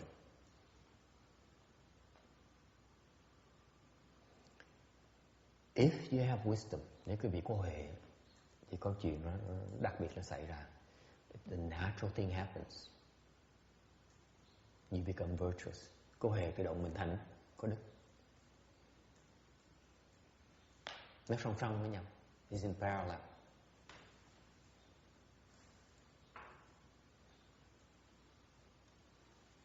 Okay?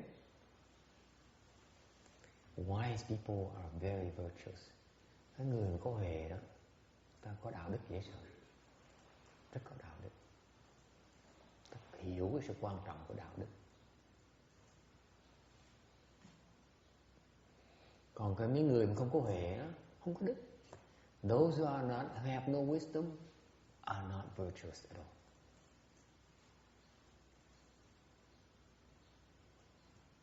Okay? In particular, when you perfect your virtues, nhất là khi cái vị mà tu đức đến cái trình độ nó vẹn toàn rồi, you accomplish these types of virtues. Mình đạt được cái loại đức này, 3 cái loại đức này. Dharma body, cái là pháp thân đức. You have the virtue of the Buddha. Cái đức này, đức của Phật, pháp thân của Phật. Meaning that, what does it mean? I never explained this before. Chứ bây giảng chuyện này, ngày nữa mới giảng cho quý vị nghe. So the first people we hear about this explanation, this is I'm making it up. Okay, it's not written anywhere. Quý vị đọc sách không có chỗ nào giảng cái phần này hết. Tôi ngày nay tôi mới nổi hứng tôi nói cho quý vị nghe thôi. Okay, maybe just my trying to impress our first time student Pam like chắc ngày này chắc là thị oai với cái bà mới tới đấy, chắc là mình giảng cái này mà chưa bao giờ ai giảng hết. Không bao giờ có sách nào giảng hết. Okay, so let me try to impress Pamela for see how far I can go here. Okay, qua thử là mình đi diễn cái bà này mới tới cái what's the virtue of Dharma body? Cái đức này của pháp thân nghĩa là gì? Có thể biết nghĩa cái gì không? What is Dharma body virtue? What is that?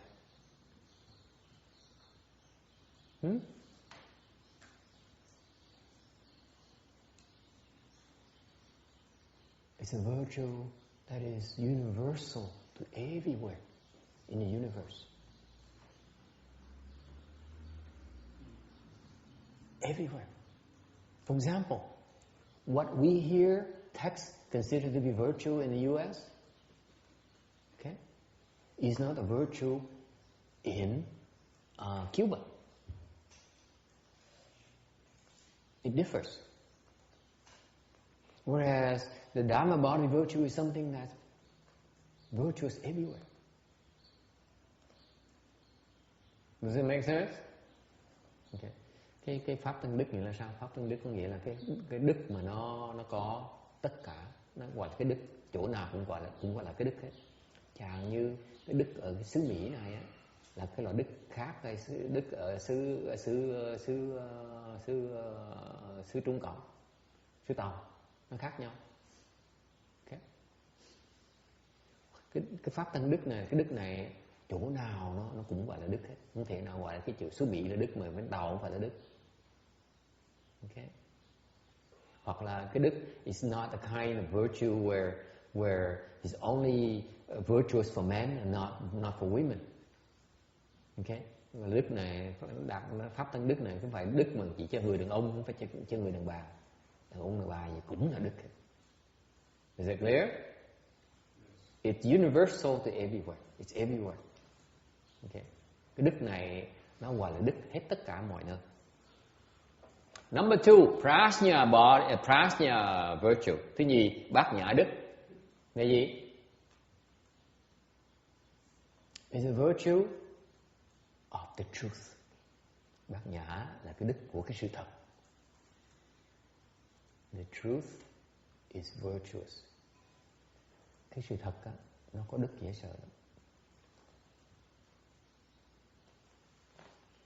If you live your life in a truthful manner, it's a life of virtue, isn't it? Nếu mình sống cuộc đời mình trong sự chân thật, mình sống trong cái đức đó quý vị. Đồng ý không? Okay?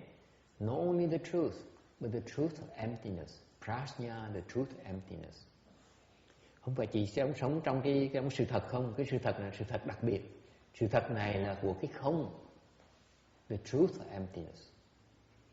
It's called the virtue of prajna. Okay? Nếu quý vị thấy được cái không của bát nhã, okay, thì quý vị có đức. If you can see emptiness, prajna emptiness, if you look at me and you see me as empty, then you have virtue. Múa. Như quý vị nhìn vào thầy, nhìn vào tôi và nói ông thầy này là không, thì quý vị có đức. Làm vậy được không? See? Đâu có đức đâu. Bây giờ làm, see, you can't do it right now because you lack virtues.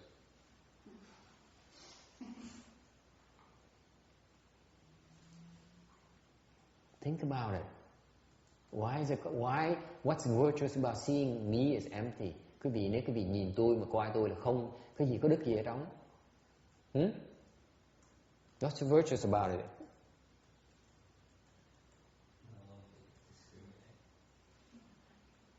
You forgive me for my stupidity, my inadequacies.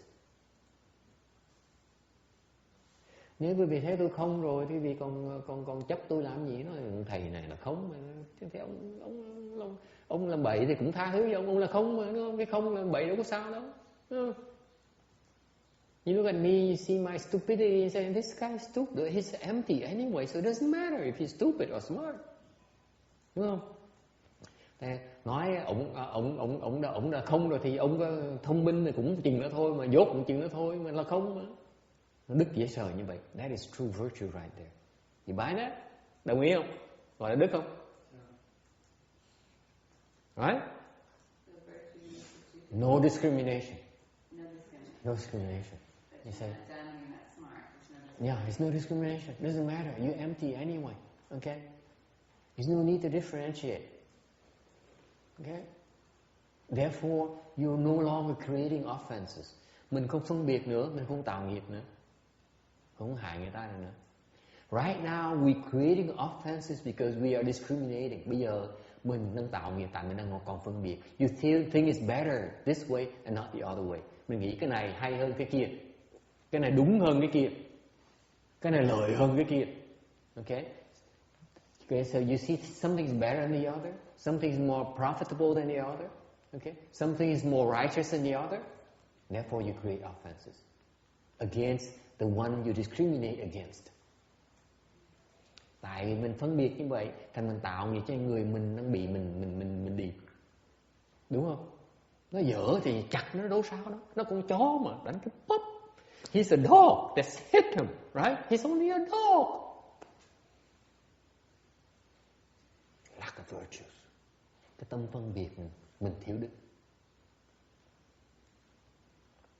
You discriminate against friend and foe. Mình phân biệt giữa người bạn với người thù.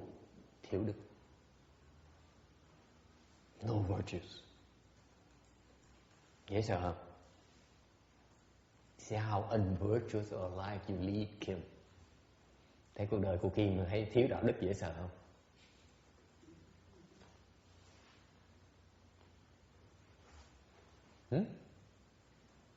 Okay, number 3, liberation. Liberation virtue. Giải thoát đức. Tại sao giải thoát là đức?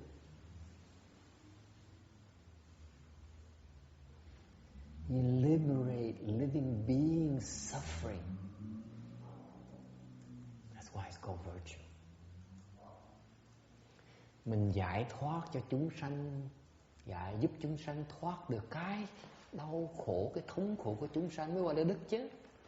If they don't suffer, they don't need your help, they don't need relief from you, then you have no virtue, right? Virtuous is to be able to liberate them from their own sufferings. That's called virtue. You're helping someone. Đức là tại vì giải thoát là tại vì giúp chúng sanh thoát được cái khổ, thống khổ của người ta mới gọi là đức chứ. Nếu mà người ta không khổ, ta đâu cần mình cần giúp đâu. Đức là tại mình giúp người ta mới gọi là đức, chứ còn mình không giúp thì sao gọi là đức được? See that, Pam? See, that's the meaning of life. You try to help others. That's called virtues. You cannot say, I don't want to help them too much because it hurts me. No virtues. Nếu mình sống cuộc đời mình nói là mình không thể giúp quá, tại giúp quá thì mình sẽ bị hại. Như vậy mình thiếu đức. Giúp là giúp thôi. When you help, you help. You don't measure. Okay? You help until you break. Giúp cho đến khi mình gãy luôn. Đó là đức. That is virtue, by the way. But then, if you're smart, if you have wisdom, ngược lại, nếu quý vị có huệ, when you know you're helping, in a virtuous way until you break, mình giúp người ta đến lúc mình gãy luôn á. Nếu mình có huệ, mình tới, mình kiếm cách để mình chữa cái gãy của mình. You have wisdom, you find a way to heal yourself. You don't keep on going like that. If you keep going like that, then you have no wisdom whatsoever. Nếu mình biết mình giúp hết sức người ta đến lúc mình gãy luôn, mình tiếp tục giúp á, thì mình thiếu huệ. Mình giúp người ta đến khi mình gãy, mình kiếm cách mình gỡ cái gãy người ta, mình thích trở lại mình giúp. You have to fix yourself first before you come back and help them. Is it clear? That is wisdom. Giúp người ta đến khi mình gãy nên gọi là đức. Nếu như mình tiếp tục giúp người ta như vậy là thiếu đức, thiếu huệ. Okay? Thành mình biết mình gãy rồi, mình rút lui, mình kiếm cách mình chữa cái gãy, mình mở cái huệ mình ra để gỡ cái gãy của mình, xong mình trở lại mình giúp người ta lại. You come back and help them again. And that's what a good person does. Does it make sense? That's called virtue. It's called liberation virtue. Đó là giải thoát đức đó. Because let me tell you, when you engage in this, let me warn you, give you a warning. When you cultivate liberation virtue, you will break yourself. Khi quý vị tu cái giải thoát đức này, quý vị sẽ bị sẽ quỵ, đuối, sẽ bị đuối, chịu không nổi, biết đuối phải rút lui. You break down, you need to know you have to withdraw.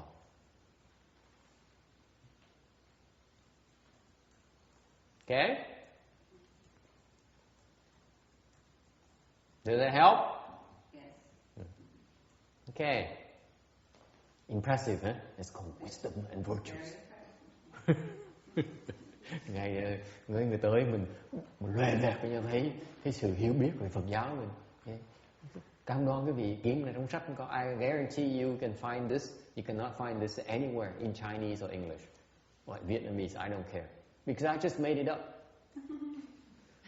Cam đoan cái vị kiếm này không ra. Tại sao vậy? Bất cứ cái vị kiếm sách Tàu, kiếm sách Anh là kiếm sách Việt là cái gì đó kiếm ra. Tại sao vậy? Tôi mới chế ra ngày hôm nay mà sao kiếm ra này?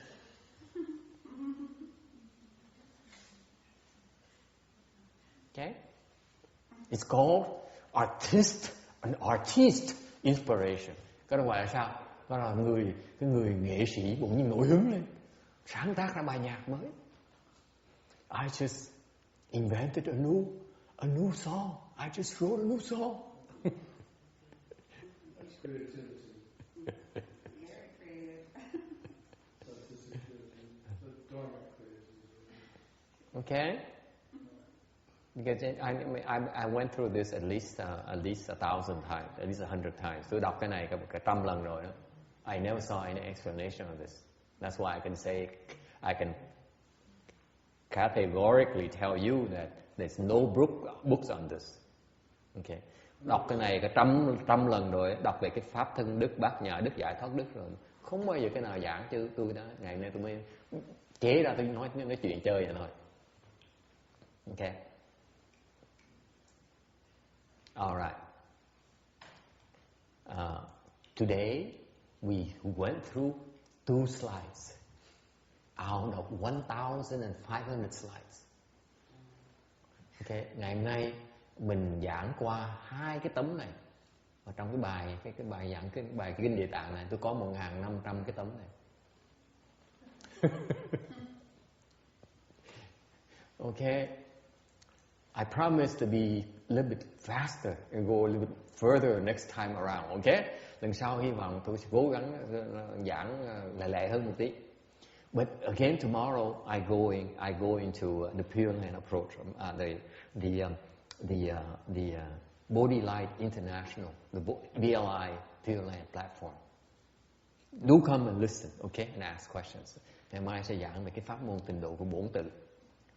Mời quý vị, thỉnh mời quý vị tới nghe để mà hỏi. It turns out có cái cô Lan mà cô mới tới học tịnh độ đó.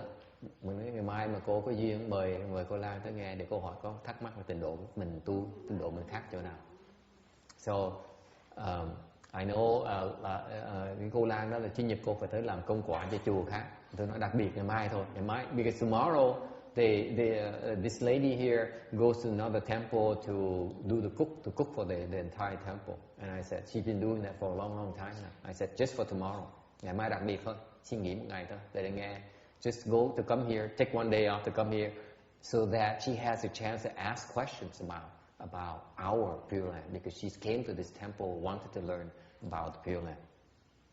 Anyway, if you have people who want to learn, who are curious about our Pure Land Dharma meaning method, our approach, then invite them to come tomorrow afternoon to listen to the Amitabha Sutra lecture in the occasion of Amitabha Buddha's birthday on Friday. That's why I'm explaining our platform. Tại vì thứ Sáu vừa rồi là cái sinh nhật của Ngài A Di Đà Phật. Amitabha Buddha, by the way, is my favorite Buddha. Ngài A Di Đà Phật, Ngài Phật mà tôi thích nhất. Okay. That's why I'm taking this opportunity to explain our Dharma. See, he's limping again. It makes me feel guilty. Okay. Is that okay? Can we stop here today? Ngừng lại đây nha. Okay. 788. Okay.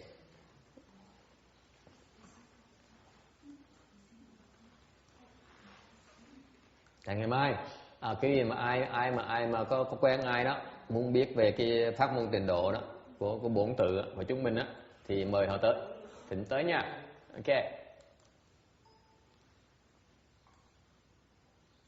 Okay. Let's do the transference and then we can go off on our merry way and do whatever you want. Okay. Ngày này giảng được 1 trang rồi. I went one page. You see my notes. Thấy tôi. See, one slide here has these many notes. One slide, second slide, and that's the next slide. See, there's no explanation on the 3 virtues. Thấy không? Không có kiếm chỗ nào có giảng về cái 3 cái đức nữa. Ngày này mình mới chế ra thôi. Okay. One page ngày hôm nay, one day ngày hôm nay giảng được 1 trang. Okay. Progress.